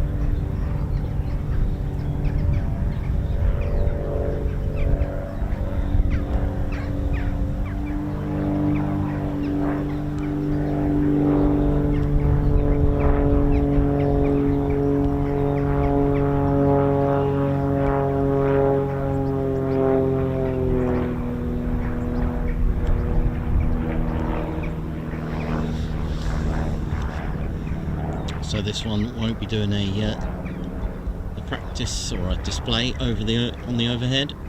We'll just be going into downwind to land.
It almost feels like we've got like a squadron of pit specials, and we've come to their, you know, their base, and because that's all we've got. We've got a variety of pit specials. It's kind of cool, man.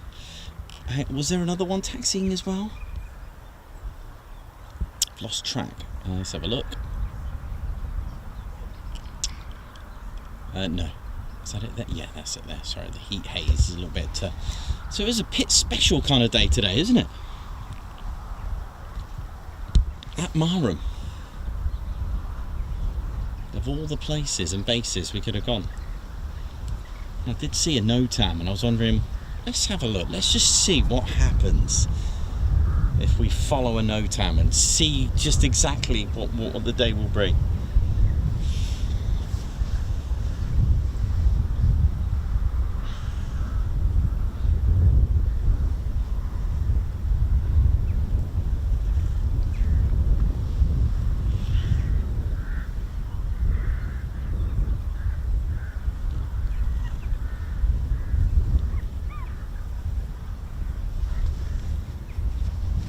So we'll see if Tango Romeo, the yellow one, Butter, comes back for some aerobatics.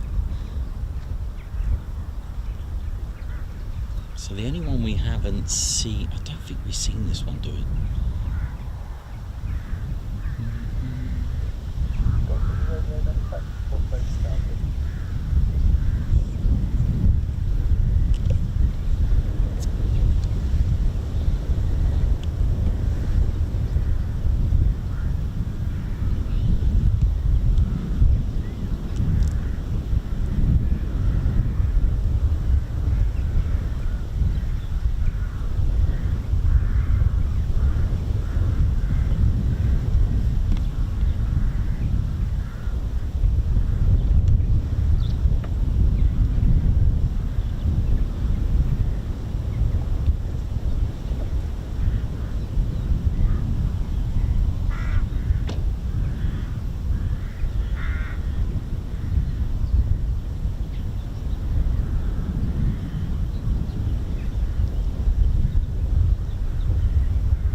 Are they two conning towers left of the radar? There's a small one and a larger one. What's that, sorry? They look like conning towers. I think they were, yeah, they used to be. You think that's what they were? Yeah.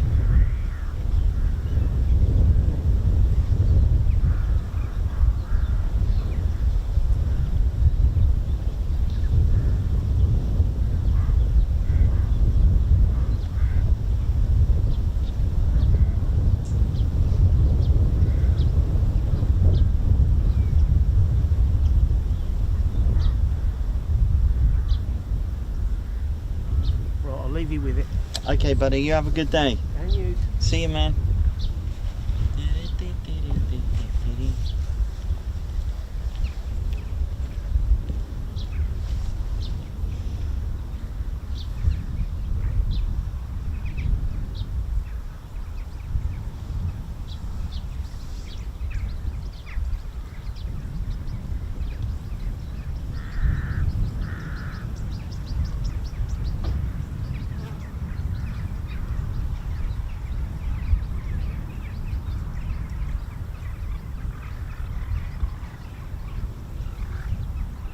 yeah, it feels like this is the you know, this is their home.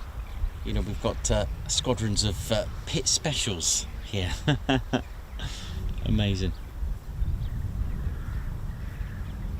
You know, we go to Coningsby, we see the Typhoons train, we go to Marham, see the F-35Bs, we go to Waddington, see the Red Arrows train, and we come here to see the Pit Specials train.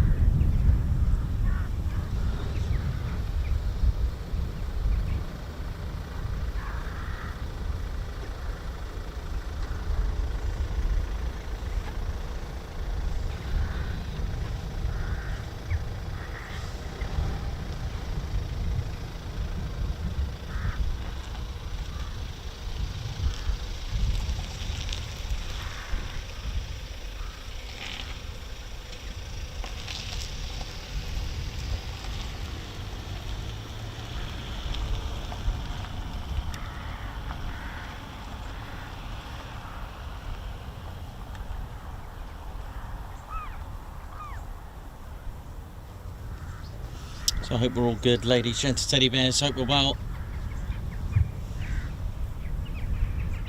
Welcome to the Ted Coningsby channel on this mystery live stream, and the location, of course, as you know, it's RAF Marham, but something a little bit different.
This squadron leader Ted Coningsby on the controls. How are we all doing?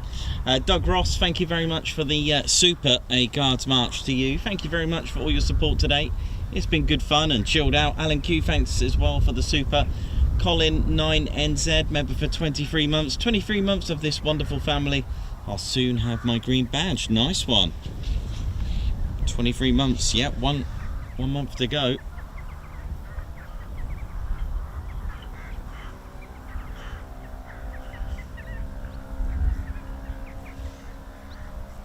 So they're doing their practice about maybe a mile or two just behind me, just to the south of the aerodrome. That's where they seem to be doing their practice displays. Whether they are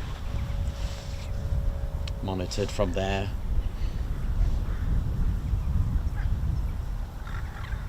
Yeah, I'd say a couple of miles away, definitely. Just sort of south of, is it Bourton? Bourton Aerodrome?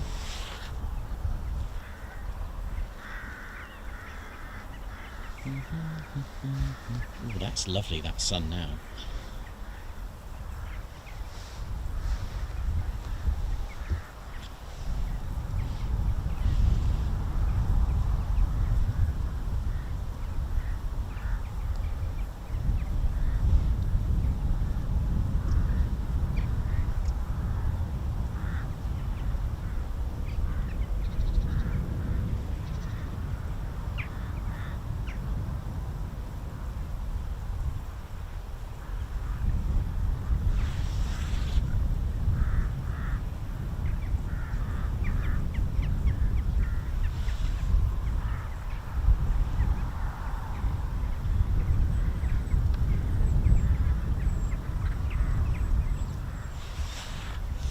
Right, so my understanding is that they're doing their practices until sort of mid-afternoon, shall we say, so around maybe, this is just a guess by the way, sounds like it, and then they'll probably do, according to the next NOTAM, something a little bit closer to here, so I reckon we'll see some full displays, I think.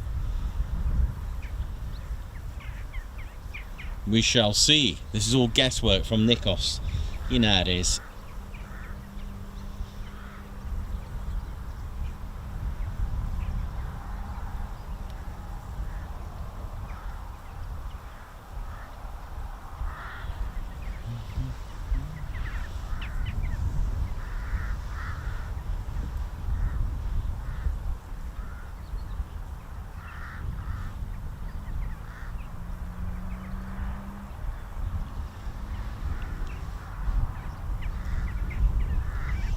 So we've got one out at the moment, the yellow one, Butter.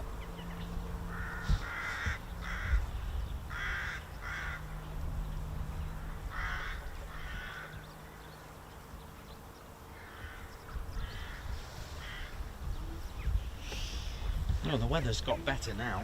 Oh, that's nice. Lovely bit of sun there.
teddy bears, welcome to the show.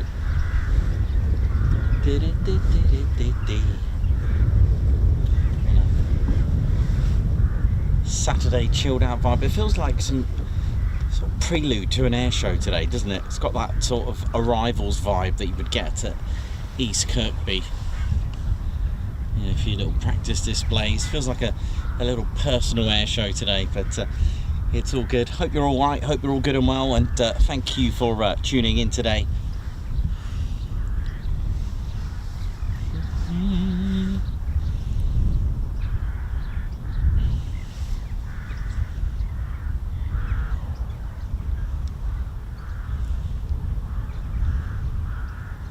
You never know, we might see these pilots at air shows. I've seen the I've seen the pits before. I'm just trying to figure out where it was. I think it was at was it at East Kirkby? It wasn't the pits, jet pits. It was a red one. Hello, Angel Bravo, Tango, Romeo, pit to 2,000 feet out to the northwest. Request airfield information for join to the box.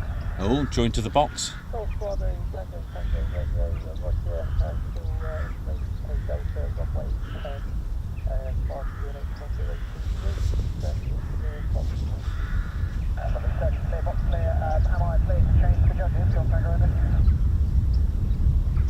Golf Tango, Radio, apologies, Tango, Radio, Shut in, bring them out now, Golf Tango, Romeo. Golf Tango, Radio, Roger,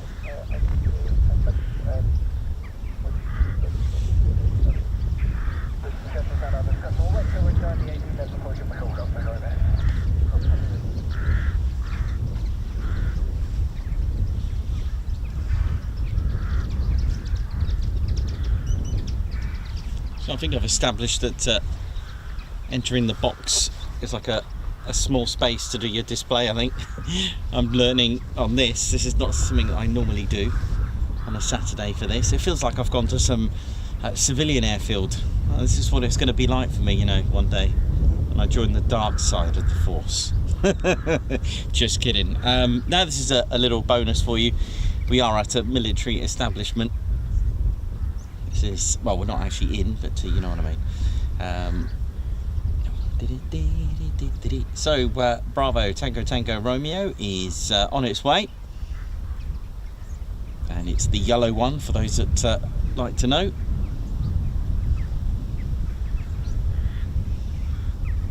Just something a little bit different, but like I said, it feels like I've arrived early for an air show, and we're getting in a few arrivals. Oh,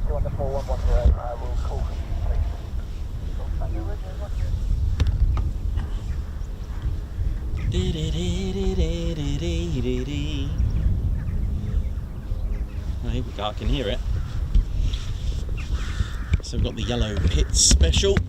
Where are you?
startup.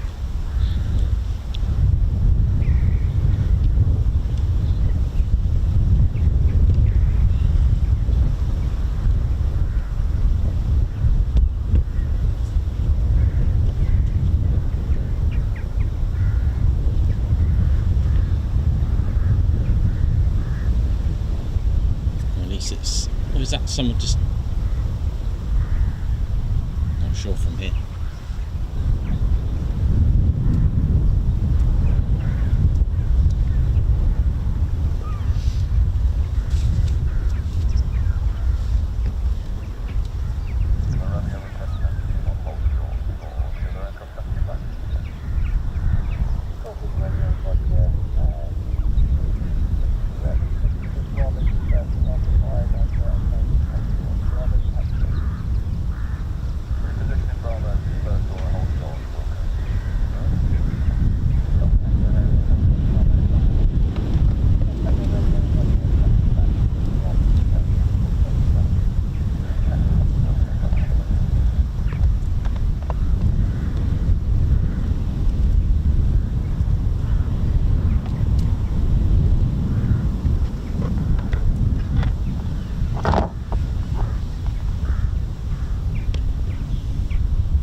Here we go, clear for takeoff.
Certainly feeling it up here on the van.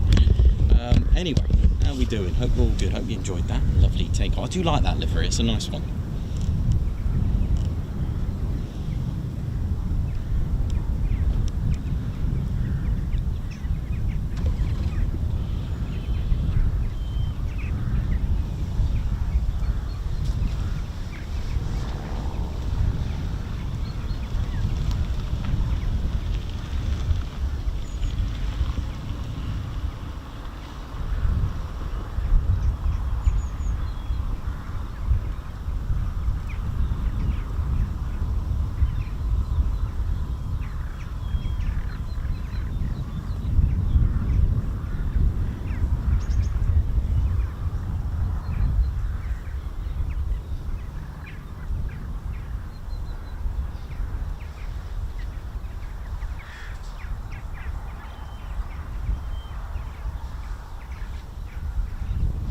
Laser Tech, how you doing? Derek A, Hannah, RAF Hamster, how you all doing? Hope you're all well and enjoying this nice little chilled out day. Simon Watchorn, how you doing?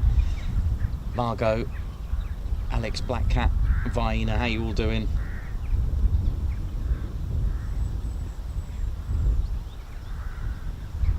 LEJ Approach, Ian McCabe, Mick Worsfold, Dieter, Alex Black Cat, Typhoon, Tristan, we've got Steve Broughton. Hope we're all good and well enjoying this mystery stream. Don't forget, of course, to give us a thumbs up. It's a challenge today to try and get 1,000 likes. Maybe we may get it. We still got to. I have no idea what time we're finishing at the minute. The weather's got nicer though, and the clouds are clearing up extremely nice. So do give us a like, do give us a thumbs up. And if you enjoy military aviation with a spot of air show and randomness like this here and there, we haven't done a mystery stream for 2 years. The last one I checked was at RAF Lakenheath, where we had a P-47 Thunderbolt and a P-51 arrive, and they took off and did a nice approach from takeoff. After they took off, they went into downwind, came in for a lovely fly past. Beautiful. And that was in honour of Ed Cottrell, who once served with the 65 or so missions with the 493rd during the Second World War. Was it 65 or 67? I can find out on my trusty notes. Let's have a look here now. I can't remember if it was 65 or 67. I mean, Ed was just 21 years old when he was assigned and boarded the ship and set sail to grey, wet England, where he was assigned to the 48 Fighter Group. 65 combat missions, and only one of them was an escorting mission, because of course, as we spoke about before many times, that the 9th Air Force had a very different role to the 8th Air Force, which is very, very popular in our minds. The Mighty 8th. The Mighty 8th carried out strategic bombing, and along with their fighter groups would assist the escorting of their bombers and assist them on the back on the outbound flight and inbound flights, known as ramrod missions. But the Mighty Ape's role was strategic bombing, so taking out ball bearing plants, aircraft factories, marshalling yards, that kind of thing, more of a strategic. Whereas the 9th Air Force, which is what the 48 Fighter Group, and of course the 48 Fighter Group are today's 48 Fighter Wing, but you can break that down and go to the break that down even more. But they were part of the 9th Air Force, and the 9th Air Force, between their C-47s and their fighter groups, were more tactical and ground support, close air support. So if you're a fighter group of the 9th Air Force, you'll be taking out tanks, light vehicles, gun positions. What you're doing there, you're assisting the army on the ground to gain ground. And if you are a carrier, troop carrier group, then you'd be transporting those troops to get on the ground. So it's more tactical. All right, so that's kind of like the difference between the two. So you'll notice that they wouldn't have had as high. This is just a guess. They wouldn't have had as many aerial victories, the 9th Air Force, as the 8th Air Force, because the 8th Air Force were bound to meet enemy fighters trying to pinch and pick out bombers and try to get, do away with the bombers, that kind of thing. So they would have engaged a lot more, whereas our ground attack aircraft of the 9th Air Force were more taking out more of a like a GR4, because they did do reconnaissance as well. It's a bit like a Tornado, a GR, ground attack reconnaissance. So they'd be able to go on ahead and look ahead, have an observatory role to see if there was any Tiger tanks that would cause a major threat to the Allied army, etc. That kind of thing. But I'll tell you what's lovely now.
So Marham's legacy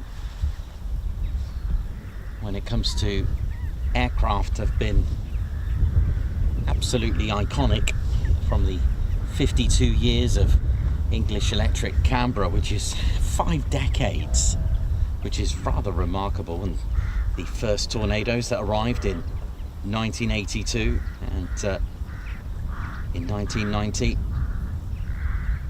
RAF Marham Tornado squadrons deployed to the Middle East, which was the start of over 25 years continuous operations. And in 2018 it was 617 Dambusters that arrived at Marham as the first F-35B UK Lightning Squadron. The Operational Conversion Unit number 207 Squadron, they followed in 2019. And last but not least, 809 Immortal Naval Air Squadron. They stood up in December of 2023. And on the 31st of March 2019, a very sad day and a legacy that once ended. The beloved Tornado GR4 came to an end with nearly 4 decades of being in operation and keeping the UK and our fellow allies safe. And it's something of a childhood favourite of mine, the Tornado.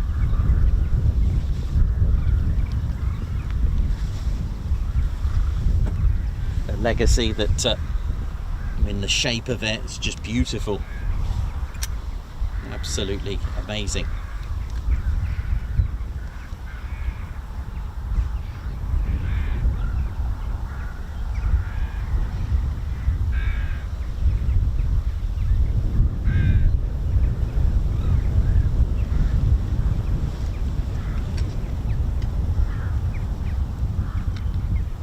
Beautiful way it would have the swing wings. I mean, you just couldn't. I mean, look at it, an absolute beauty.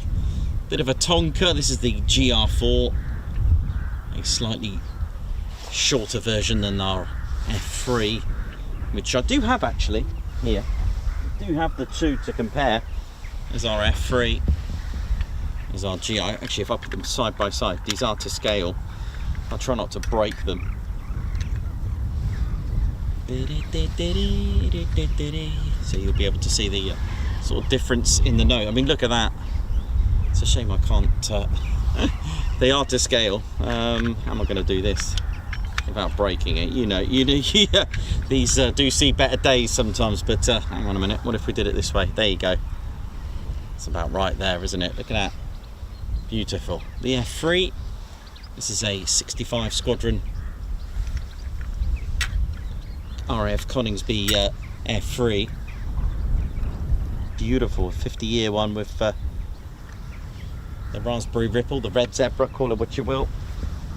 And then I think this one's this one's 12 Squadron, who are now based at Coningsby.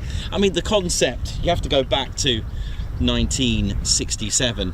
I mean, it's got a great look about it, hasn't it? You can't really fault this, but you have to go back to 1967 and design collaboration of countries, Germany, Belgium, Italy and the Netherlands, for a joint production of an aircraft to replace the Starfighter. The F-104 was a supersonic fighter, which is it coming to RIAT next year? Hopefully, fingers crossed. But the F-104, for those who don't know, is a supersonic fighter that was able to carry out low-level attack and reconnaissance, and a time also when Britain had been finding a replacement for the Canberra, which at the time was going to be the TSR-2, but obviously that didn't go ahead. They were then ordering some F-111K aardvarks, but to do with the strength between the pound and the dollar, it ended up being almost double. So I think it was 5 million per unit of F-111s. They went into production, and overnight something happened to the market, and it turned out just over 9 million per unit, so almost double. So that had to be cancelled, and the TSR-2 was cancelled in '65, and eventually Britain and Canada also joined the plan. And the problem is that when you have more countries involved, you have to match each country's requirements. I mean, look what happened to the Eurofighter. France was in it, and then everyone's got their own requirements and disputes of designs or whatever it is, then you end up having countries pulling out. And Belgium, the Netherlands and Canada pulled out, leaving Britain with 42.5%, Germany at 42.5%, and Italy with 15% stake on this project that we're going to talk about. All right, and basically, you know, they ended up creating a company. I've been saying Panavia since I was a kid. I know it's Panavia. Panavia. That's what I used to say when I was a kid. Panavia, but I used to say Panavia when I was a kid. So if I say it, it's a long-term thing. But in 1969, Turbo Union was formed for the engine development. A consortium just like Eurofighter involved Rolls-Royce of Britain, MTU of Germany, and Fiat of Italy. But meanwhile, Britain became the first export customer for the Phantom F4.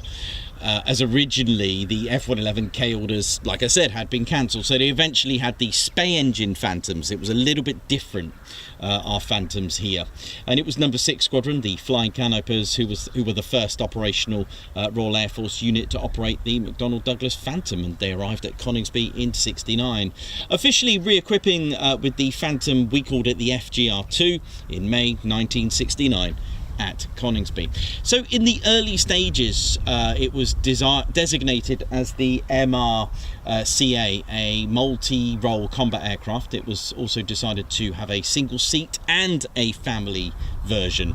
Turbo Union began work in Bristol, and they designed the RB199 by Rolls-Royce was developed, and the 4 main clients of the MRCA, as it was called, would be the Luftwaffe, the Marina Fliega, the Italian Air Force, and the RAF. Now, all clients had different requirements which would impact the Tornado's design. The RAF wanted a 2-seater, all-weather, low-level attack aircraft.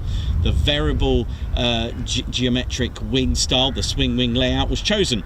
A single seat for the MRCA in the end was actually scrapped, and 900 of the MRCA were initially ordered, and around 400 of those were for the RAF. Companies such as Texas Instruments contracted for the radar, Ferranti for the inertial navigation system. So if we go forward into 1973, the prototype was already to commence, and in 1974 it began engine runs and flew her maiden flight on the 14th of August 1974. It took off from Munich and flew for 30 minutes, and on the 30th of October that same year the British assembled a prototype which was serial XX946 and took off from Warton Aerodrome for the maiden flight. And by 1976 there were a total of 9 prototypes, and it was officially renamed as Tornado. It was a long project, 13 years to reach the operational deliveries, with 5,000 hours of test flights in the end as it amounted, and it was a multinational project with all 3 countries chose to form a joint training unit, and they called this the Trinational Tornado Training Establishment, or TTTE, and that was to be located at RAF Cottesmore. Instructors of each Air Force were trained by the Tornado test pilots, and then once they were trained, the instructors would then train the others. Okay, so you have the test pilots training the instructors, so the instructors could then train the crew. So the first Tornadoes, ZA320, ZA322, were delivered to the TTTE at Cottesmore in July 1980. The TTTE had all 3 countries' pilots and navigators mixing with each other, so you didn't have 2 of the same, so you didn't have the pilot and nav being of the same countries, usually mix it up, and there was a benefit to that to do so. So for example, an RAF pilot could fly with a German navigator. I mean, this was great because, you know, they could familiarise with other nationalities, flying in different terrain, share tactics, and German beer too. And just kidding, but the TTTE did work and expanded, and once the training was complete to fly the Tornado, it was now time to train for combat. So formed in June 1981 at RAF Honington, It was chosen to become the Tornado Weapons Conversion Unit where combat training would take place, and it was number 9 squadron, the Green Bats, became the first joint frontline squadron in the world to operate the Tornado when it formed on the 1st of June 1982. So, having received their first Tornado, it was a GR1, okay, not this GR4, it was a ZA586 was the serial number, and that was on the 6th of Jan 1982, and 2 more squadrons were formed at Marham in 1983. It was 617 Squadron Dambusters on the 1st of January and 27 Squadron on the 12th of August. I like it when you get squadrons such as 27 because they now fly the Chinook. I can't get that out of my head. It's mind-boggling. There were other variants that were about to commence, such as the IDS, that's the Interdictor Strike version, or GR1 in RAF service. This is something we're accustomed to. You know, we're quite used to having different designations in different countries. Okay, so if you ever hear IDS, that's GR1 in the RAF. If you hear an ECR, which is Electronic Combat Reconnaissance, there was also ADV version, the Air Defence variant, which we called the F2, and then later the F3. So I'm going to go and get our earlier model as well of the F3. Let me go and grab my F3 again.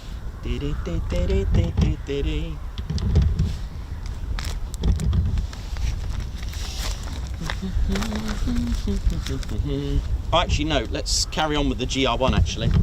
Yeah, we can carry on with GR1. I think GR1 would be better to continue. So the GR1, let's go back to the GR1. I know this is a GR4, but we'll keep GR4 here. We'll keep the GR. GR stands for Ground Attack Reconnaissance, and the 1 is Mark 1 and 4 is a Mark 4. The GR1 was superb. It was great at low level. As you know, the Tornado was quite famous for that at ground attack, and it was powered by 2 Turbo Union RB199 engines rated at 9,100 pounds dry and 16,900 pounds of thrust with afterburner each. Now, I do have a stage from a high pressure compressor stage from the Tornado RB199, but I don't have it today. I probably couldn't lift it with my hand in the state that it's in. Top speed was Mach 2.2 and Mach 1.2 at sea level, which is ridiculous. Its amazing avionics allowed the Tornado to maintain supersonic speeds at just 100 feet. It could also pack heavy and carry 18,000 pounds. Now, I did have a lot of ordnance on this, but it came off because, you know, as it does. Looks like we got Romeo. Looks like we got one of the pits on movements. So compared, I mean, it could, like I said, it could pack 18,000 pounds of ordnance. So that's the same as the F-35A and C version. So that's amazing. And compared to the Typhoon empty weight, which is 24,000 pounds empty, the Tornado weighed at 30,622. That's 2,000 pounds lighter than an F-35B. So for conventional bombs to a single 500 kiloton nuclear bomb, it could take 8 100 pounds of conventional paveway laser guided bombs. Tornado had LRMTS in the nose, which stands for Laser Ranger and Marked Target Seeker. I can hear a startup. Which was a specialised avionics system used primarily on Royal Air Force strike aircraft during the Cold War era to enhance precision targeting. And one Tornado can actually fire the paveway, while the other that had LRMTS can actually guide it. So fully loaded, it had a combat radius of 900 miles, and the GR1 had 2 27mm Mauser cannons as well. So in 1984, 617 Squadron took part in a bombing contest hosted by the US Air Force Strategic Air Command, and the contestants represented their elite of their air forces. The scores, if you want to know: 617 Squadron, representing the RAF, took first and second in individual events, second in pairs, and first and third against US Air Force F-111s. Can you compare it to an F-111? Well, the Tornado is a later aircraft, and the F-111, I would say personally, would have been better to be compared to the TSR2 at the time, but Tornado has slight less range than an F-111 because you know, the F-111 is a long-range strategic bomber. The F-111 is a larger aircraft. It has basic navigation systems in the earlier F-111s, but later upgraded. The F-111s gave it similar capabilities to the Tornado, but in much larger aircraft. And the Tornado was no stranger to green flag and red flag exercises, which is, for those who don't know, these simulate war and threat scenario. You've got aggressors, identical enemy aircraft are used. It is a real life scenario war without actually getting really shot at. So we know that the RAF, there are various sorties from low level BFM, ACM during the time of the Tornadoes. You might be surprised to know that the flight plans were recorded onto good old cassette. Now wait a minute, cassette. Those C60, those cassettes. Oh, I think we're going to get a practice display. Yes. So for our youngsters who don't know what a cassette tape is, this is a cassette tape. Look at this. That is a cassette tape, my friends. So they would have loaded, yes, they would have actually, right, hang on, let me put this away safe because it is quite windy. And also I've got to be mindful that there is a pit special running in for a display. I know, can you actually, Adam, and believe this, right? That basically the Tornado, so you get a tape, you get a cassette tape, and what you do, you prepare it at the ground station. The navigator will enter the route information on an electronic map table, plan ground speeds, fuel, flow, and other info that you need, and they're typed onto a computer, and the system is transferred to the cassette, which is then loaded. So they'll literally, the navigator will pop this into the console, and that will give all the flight details. I mean, look at it. Do you remember who used to get a pencil to rewind these and rethread them? Whoever got that? Whoever used glue as well to try and glue the damaged ones together? That was a bit of fun, wasn't it? Goodness me. Right, I'm just going to keep mindful. But yeah, so the cassette would be loaded into the Tornado's cockpit recorder. I mean, you're going to have waypoints in there. You're going to have targets, the full plan shown on 2 screens in the rear of the cockpit. And yes, the Tornado also has a horn, by the way. Right, where's our pit special? And of course, the Tornado was the first. Oh, here we go. It was the first European military aircraft designed with fly-by-wire system, which was known as CSAS, Command and Stability Augmentation System, but we'll come to that in a minute.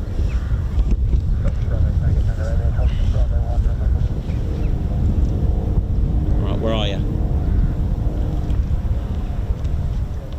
I mean, the legacy of the time. And when we go to Lossiemouth next month, they hung on to that Tornado for a long, long time.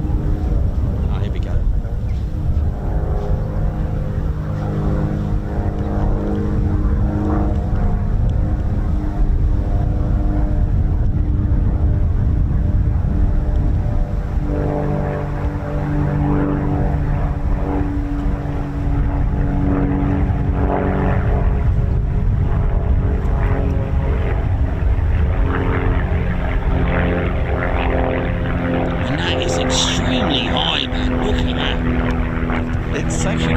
To film a display at that height, you know, I mean, it's higher than the others that we've had before. Here we go.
Looks like Tango Romeo. Did Tango Romeo just depart without us knowing?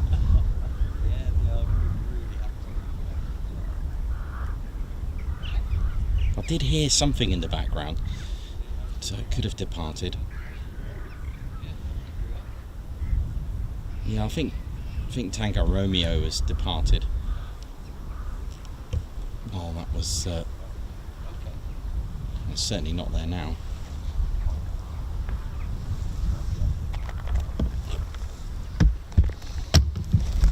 So we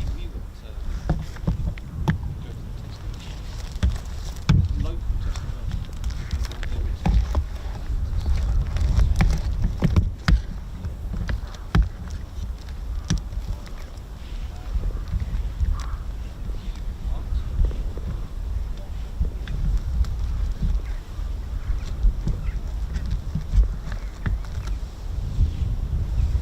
Yeah, so the Tornado being the first European aircraft to have fly-by-wire, which was amazing. It was called the CSAS, which stands for Command and Stability Augmentation System. So CSAS was essential for stabilising the aircraft during high-speed, low-level flight.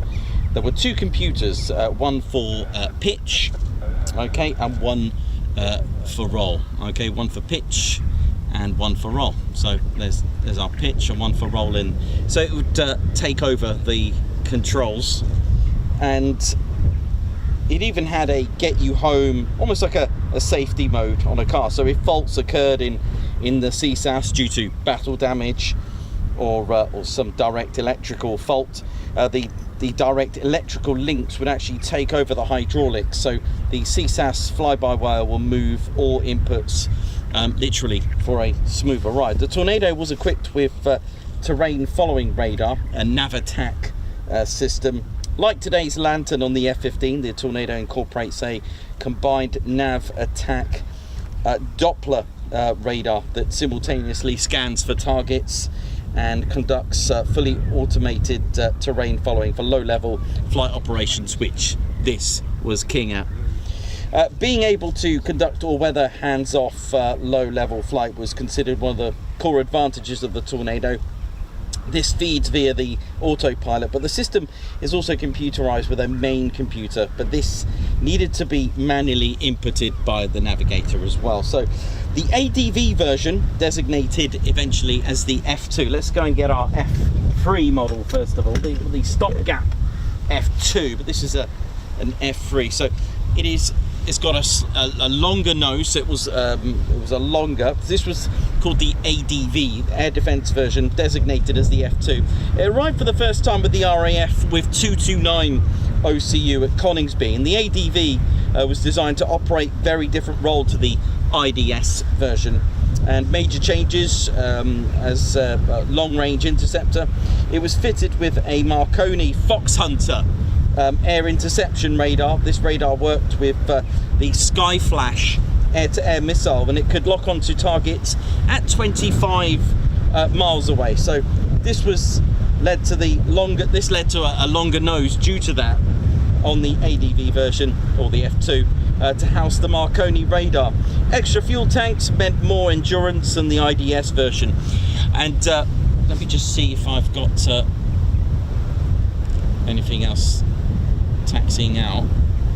Just get off. Yeah, so just quickly, the Tango Romeo, the butter one, has actually left. That's departed. So hopefully we'll catch that doing a display. So yeah, the F2 and obviously the F3 had one less cannon rather than two, so it had one.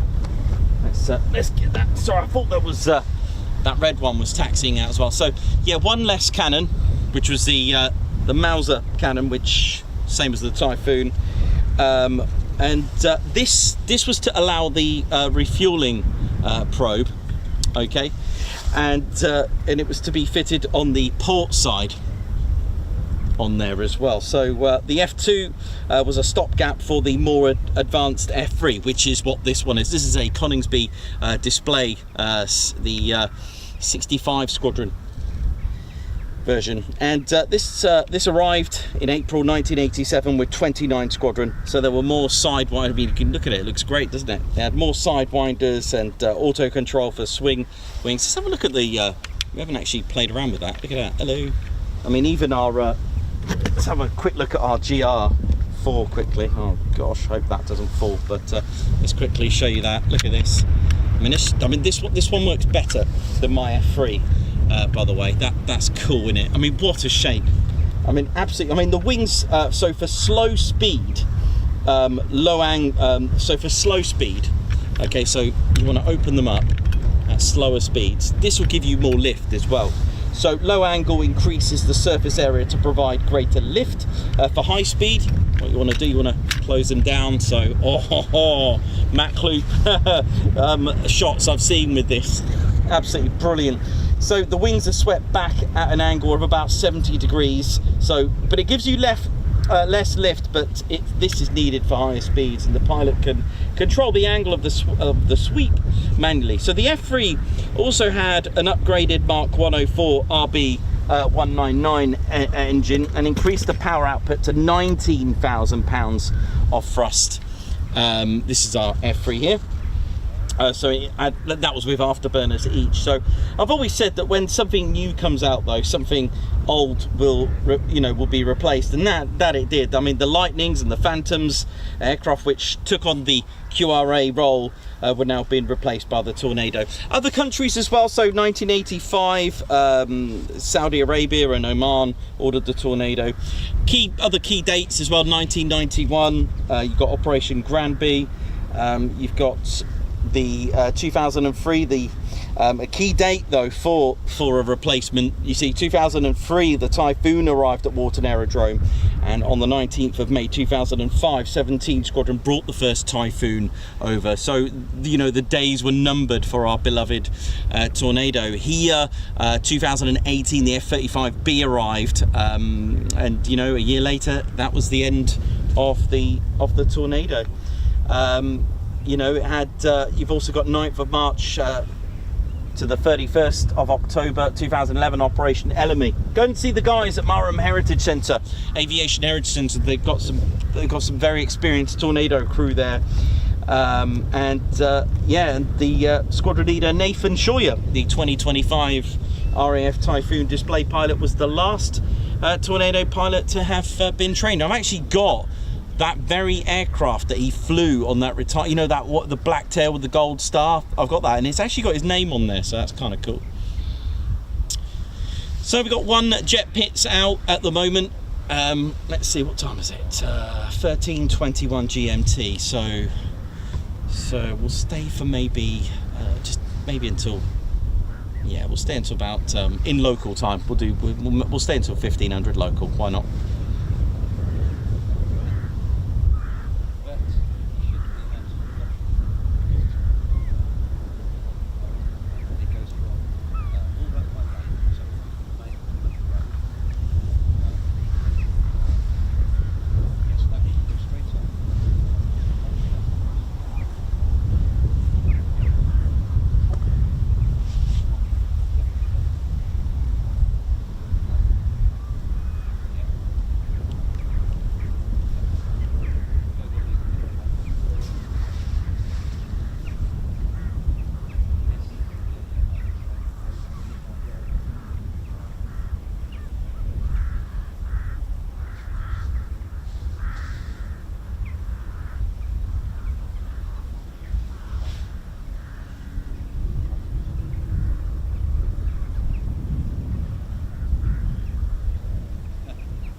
Hey man, how you doing?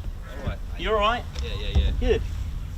Mark Flatman says hello. Hello Mark. How's he doing? Alright? I said I'll leave. I'll wait for a gap. Yeah, thanks man, Say thanks. You hello. alright? Yeah. I'm good. Good. I'm good. So, a bit quiet. Hey, it's good with the pits. Yeah. Mm. Well, it's funny because I live in the village, and I was doing bits and pieces. So I'll go up there, and then it was a bit flat, and then I said, yeah, now sorry, I'll go up and have a little bit. Yeah, but the pits have been up all day. Yeah. And we've had about 4 displays now. Cool. So it's pretty cool. Yeah. Anything else rumoured? No, just the pits. Yeah, that's it really for today. Because they got like I think it's an aerobatics competition with these 3. Yeah, so yeah, it's pretty cool. Yeah, there's 3 and they're battling it out. They're doing their practice down there, and the NOTAM changes in about 6 minutes for a tighter box. Yeah. So I'm guessing they're practicing, and then on the second half of the afternoon it will be a bit more tighter. I think. I'm just, this is all guesswork, right? Yeah. It's 8 mile radius up until 5 minutes time, and then 2 mile radius from 5 minutes time. So I think it's tighter. I think that's what they're doing. So they're going out that way. Yeah, this is. Yeah, and then outside just of doing a Oxborough. practice, and then coming in, just doing a quick little practice here, and then Yeah. landing. So it could be that. It's just guesswork. I'll see how it looks Yeah. in about 5 minutes. Yeah, that was good. I did come up earlier. Got the wrong bloody filter in the lens.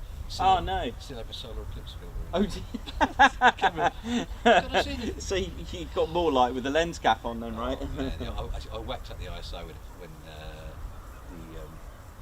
out there. RDY or whatever it was, the multicolour pits, not the yellow one. So I got a couple of shots, but it's so grainy. I thought, oh, No, goodness. right, I got you. So yeah, it's only 5 minutes. So No, that's all right. yeah, Yeah, I mean they're here all day pretty much. that's cool. Cool. Yeah, I had a few jobs around the house to do as well. Yeah. As you do.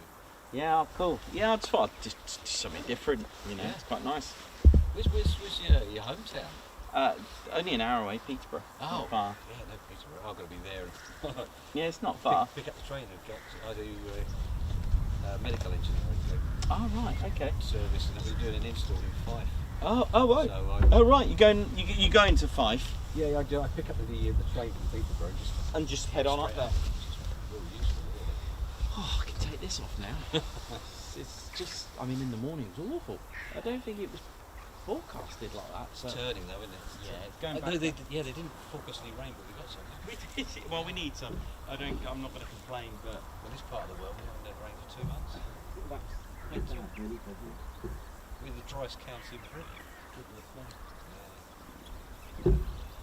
snow next. I was joking with someone about the rain, and they went, yeah, do you remember blah blah blah, we had snow in June. Yeah, I remember that. May as well. I remember May. Do you remember the Grand Prix when they had it at Easter, and it was, we had snow, we had rain, Yeah. and everyone just got stuck in the fields. Yeah, Had to tear everybody out. I remember May a lot because I was out on Dartmoor, which Yeah. I expected it to be different. But Yeah. and then it rolled on to June. I think it was the same year. Yeah. It's cold. It's cold.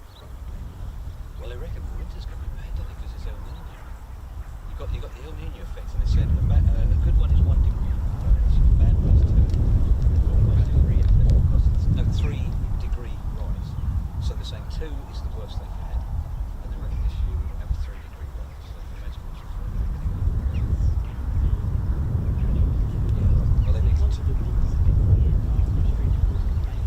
I'm not when it's easterly wind, so 0.5, 0.7. The wind's always cold. yeah.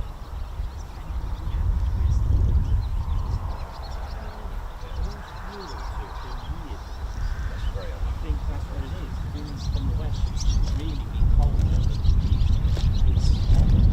I noticed that up there. I should have predicted that. exposed up there, aren't you? I should have like weather stuff up there, you know, there's little instruments Yeah. up there. But yeah, I noticed it. I was like, it's westerly wind and it's crazy. It's cold. But that's the one thing.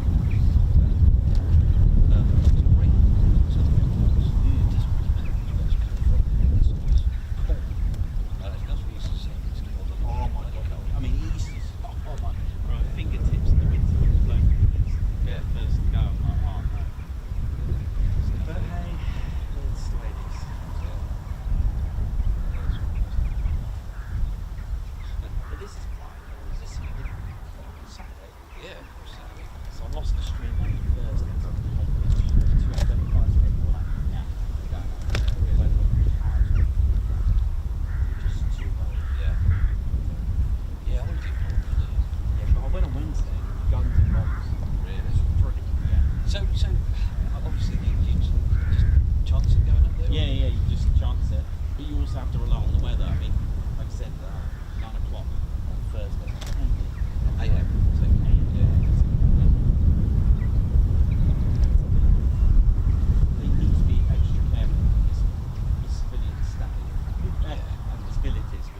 So I'm happy with that, you know. Yeah. If they can't take the shot, they can't take the shot. They said, no, sorry, we can't.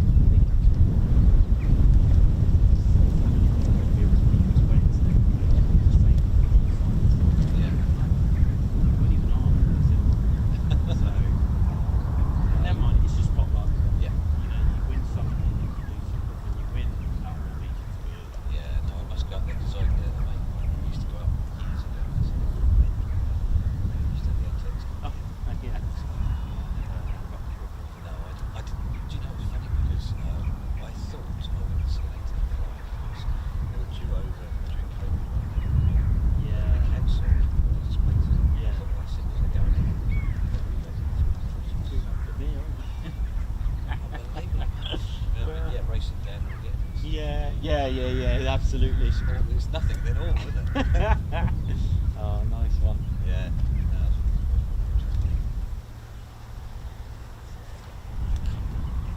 See what I can. It's a long old day for you. It's alright. It's just replaces Thursday. Yeah. Were you here when tornadoes?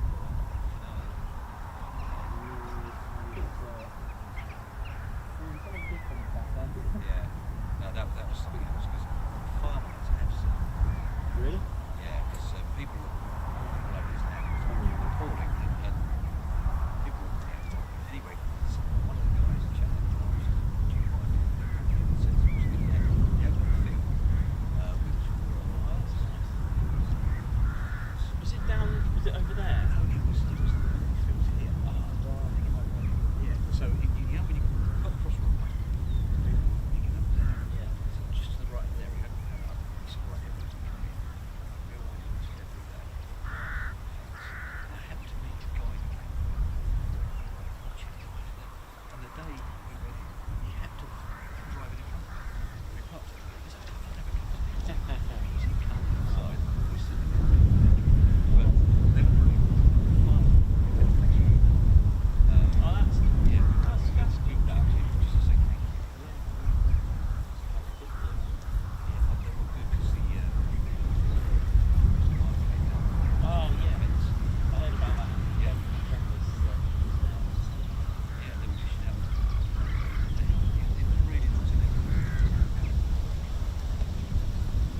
I wish I was there. I never know.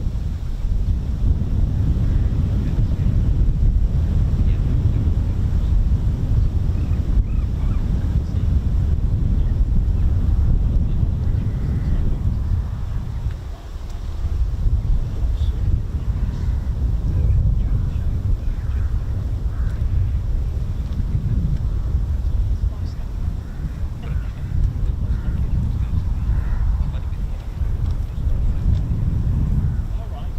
Yes, so that's quite lucky.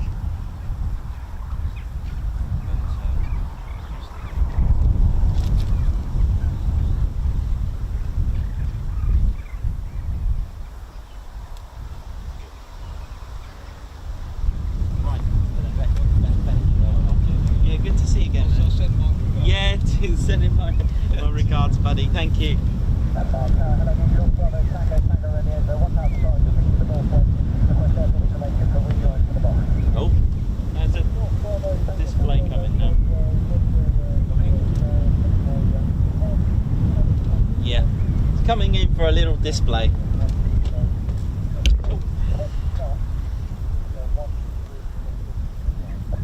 Right, so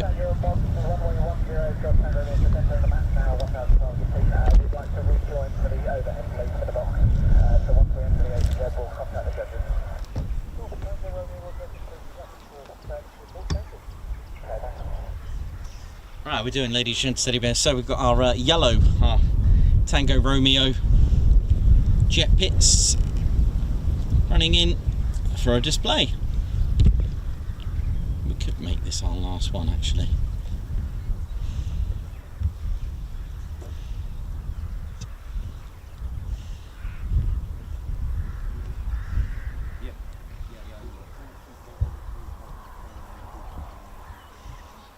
Yes, they, well, it's on the website.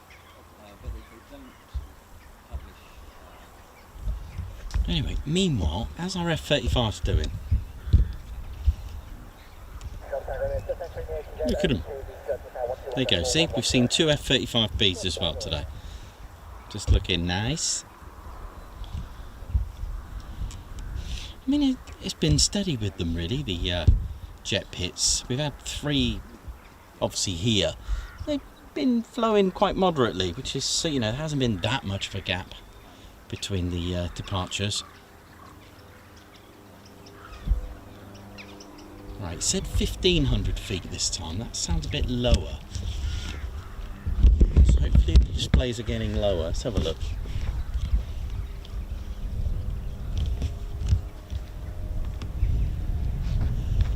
So this one's the yellow one, Tango Romeo, butter.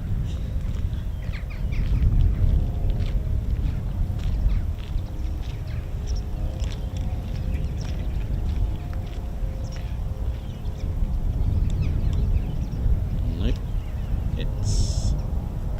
there you are.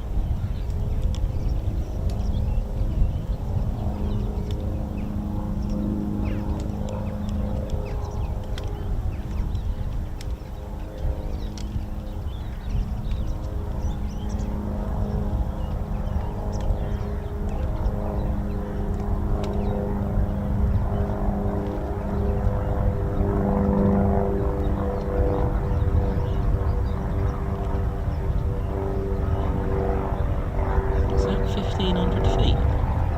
Looks a bit higher, doesn't it?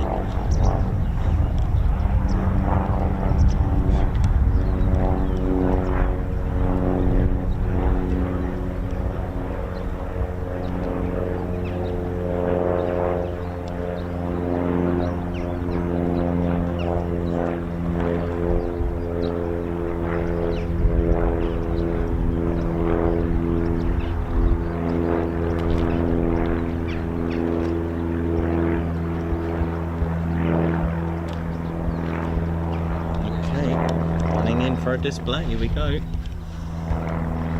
are you going to put that?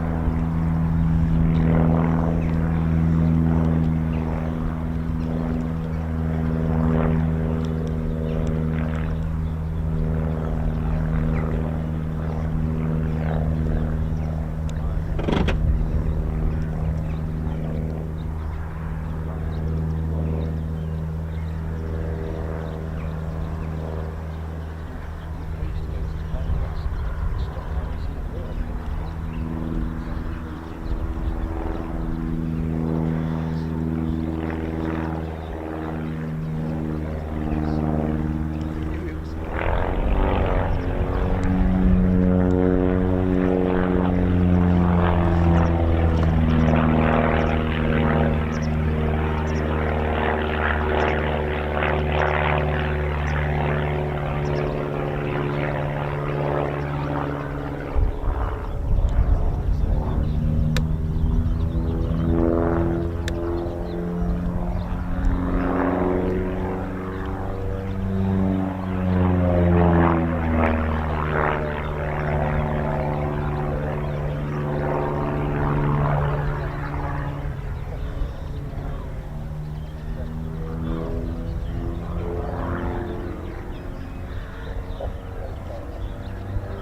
Right, the red one's started up. I'm going to see what happens now, because the NOTAM has changed to a 2-mile radius. So are they going to be... Let's have a look. We're going to find out in a moment.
takeoff. Here we go.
Right, let's see what this does, if it's going to do the same thing.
So you know we have the zigzag on the road. If you go down a couple hundred metres, there was there was a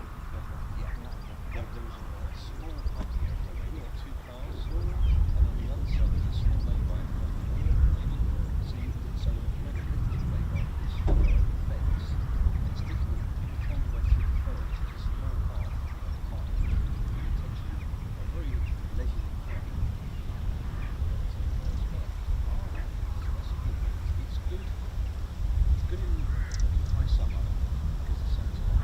In winter it's not so good because the sun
How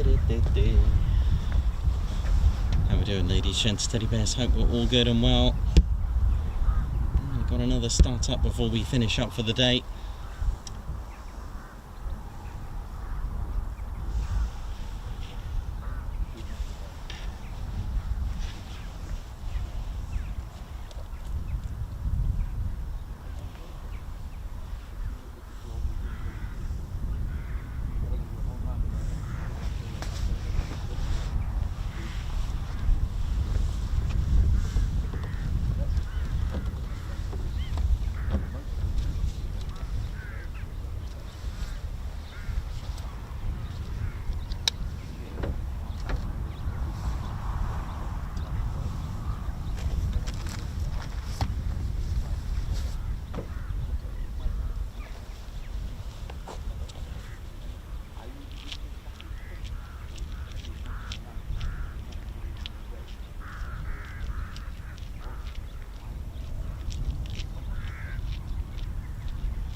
Well, I hope you've enjoyed today, a little mystery stream. And I, for one, it was a mystery for me, not knowing what was going to happen. Just read the NOTAMs and thought, yeah, let's give it a shot, see what happens.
Golf Bravo Tango Uniform Kilo complete at North Pickering for rejoin please. Golf Bravo Tango Uniform Kilo Marham Roger Golf Lima Romeo is lined up runway 10 going straight into the box. Hold outside of the 18 good. Certainly I'll remain clear of the 18 Golf Uniform Kilo. No.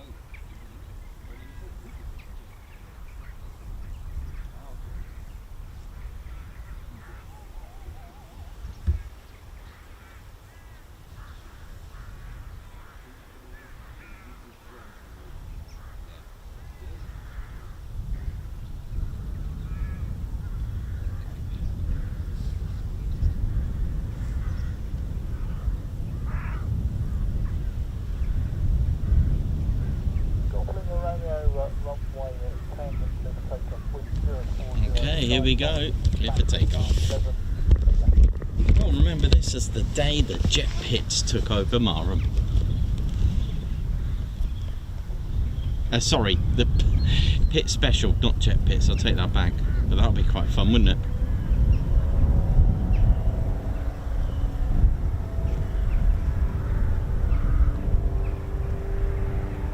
This looks good.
there we go. Well, this would be a fine way to finish off.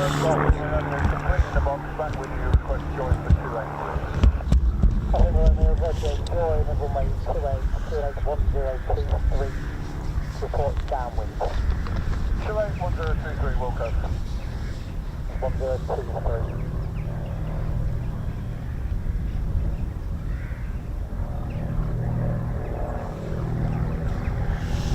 Well, there you go, ladies, gents, teddy bears. That'll be a good way to finish up the day, I think.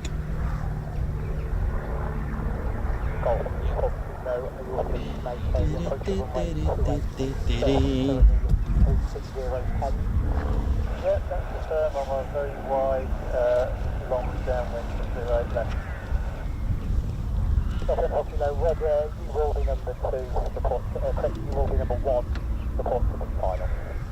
What's this in final? It's not clear.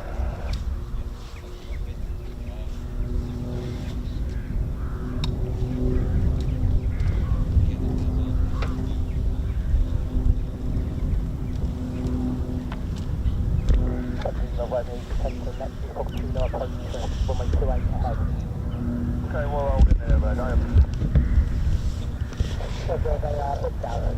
Just 3 minutes to run yet before final. Lima Romeo holding to the upwind end of the runway at 1,600 feet.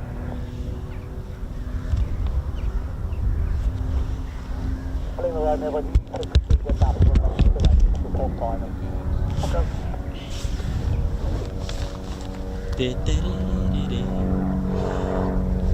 Right, well, ladies, gents, teddy bears, just before we go, just catch up with all of you really quickly. We've got Laser Tech 02, a Guards March. High five, thank you very much for that super chat. Guards March to you. Bjorn Danielson, member for 36 months. Congratulations on your 3 years. 3 pits, 3 years, love it. That's awesome. Thank you very much for being a member for 3 years. Tim Gooch, high five and a Guards March. Thank you for gifting a Ted Coningsby membership. And also Simon Watchorn, high five and a Guards March. Thank you as well for gifting a Ted Coningsby membership. Well, I hope you've enjoyed that little mystery stream there. We're just finishing up. Hope you've all enjoyed it. Links Rainbird, lovely surprise. Thanks Nikos and Ted. Dieter, nice. Simon Watchorn, how you doing?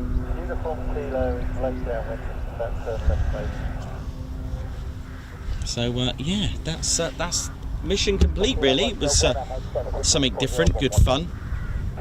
Hope you've all enjoyed it, ladies, gents, teddy bears. A little bit weird, really strange weather today. Really strange. The hair, you can see the crosswind there. It's been certainly been a really weird day today. Really weird weather, really strange. But hey, it is what it is. Hope you've all enjoyed our mystery show. So we haven't done that for 2 years, so maybe we'll do more. So, ladies, gents, teddy bears, hope you've enjoyed it. To all the to everyone involved over there with the jet pit. Sorry, keep saying jet pits. For everyone involved with the pit special over there, thank you very much for your aerobatics, thank you so much, and also RAF Marham and everyone in Marham Tower, thank you very much for looking after everyone, and of course all the emergency crew and the medics and the crew. Well, we've got tell you what, we'll finish off with this landing in. So my name's Nikos, I've been your cameraman and commentator. This is Squadron Leader Ted Coningsby. Been watching the Ted Coningsby channel live here at RAF Marham. So for the last time for the week, it is see you soon, I wish you well. Take care everyone. Right, let's catch this, Teddy. Be a nice way to end it. Hang on.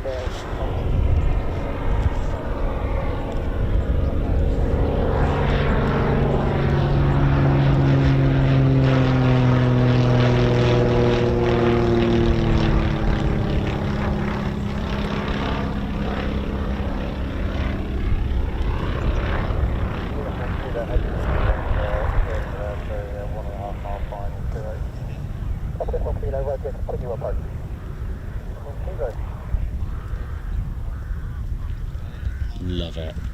Beautiful. Right.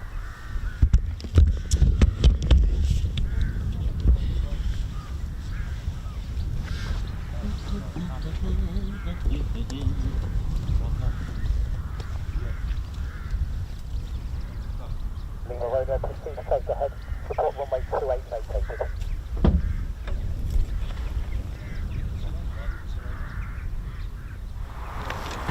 Oh yeah, ladies, sheds and teddy bears, welcome to the Ted Coningsby channel membership. I'm Nikos, I'm your cameraman and commentator. This is our squadron leader, Ted Coningsby. Just want to say a massive thank you to all our members. Guns up and oh yeah. Take it away, Ted. Ladies, sheds and teddy bears, we want to say a massive thank you to all of our subscribers for getting us to where we are today. We have gone all over the country, from as far as Lossiemouth to Bryce Norton, and military areas such as air weapons ranges, low flying areas, heritage centres and special flights for TED 2. We cannot do this without your support, and your support will be rewarded.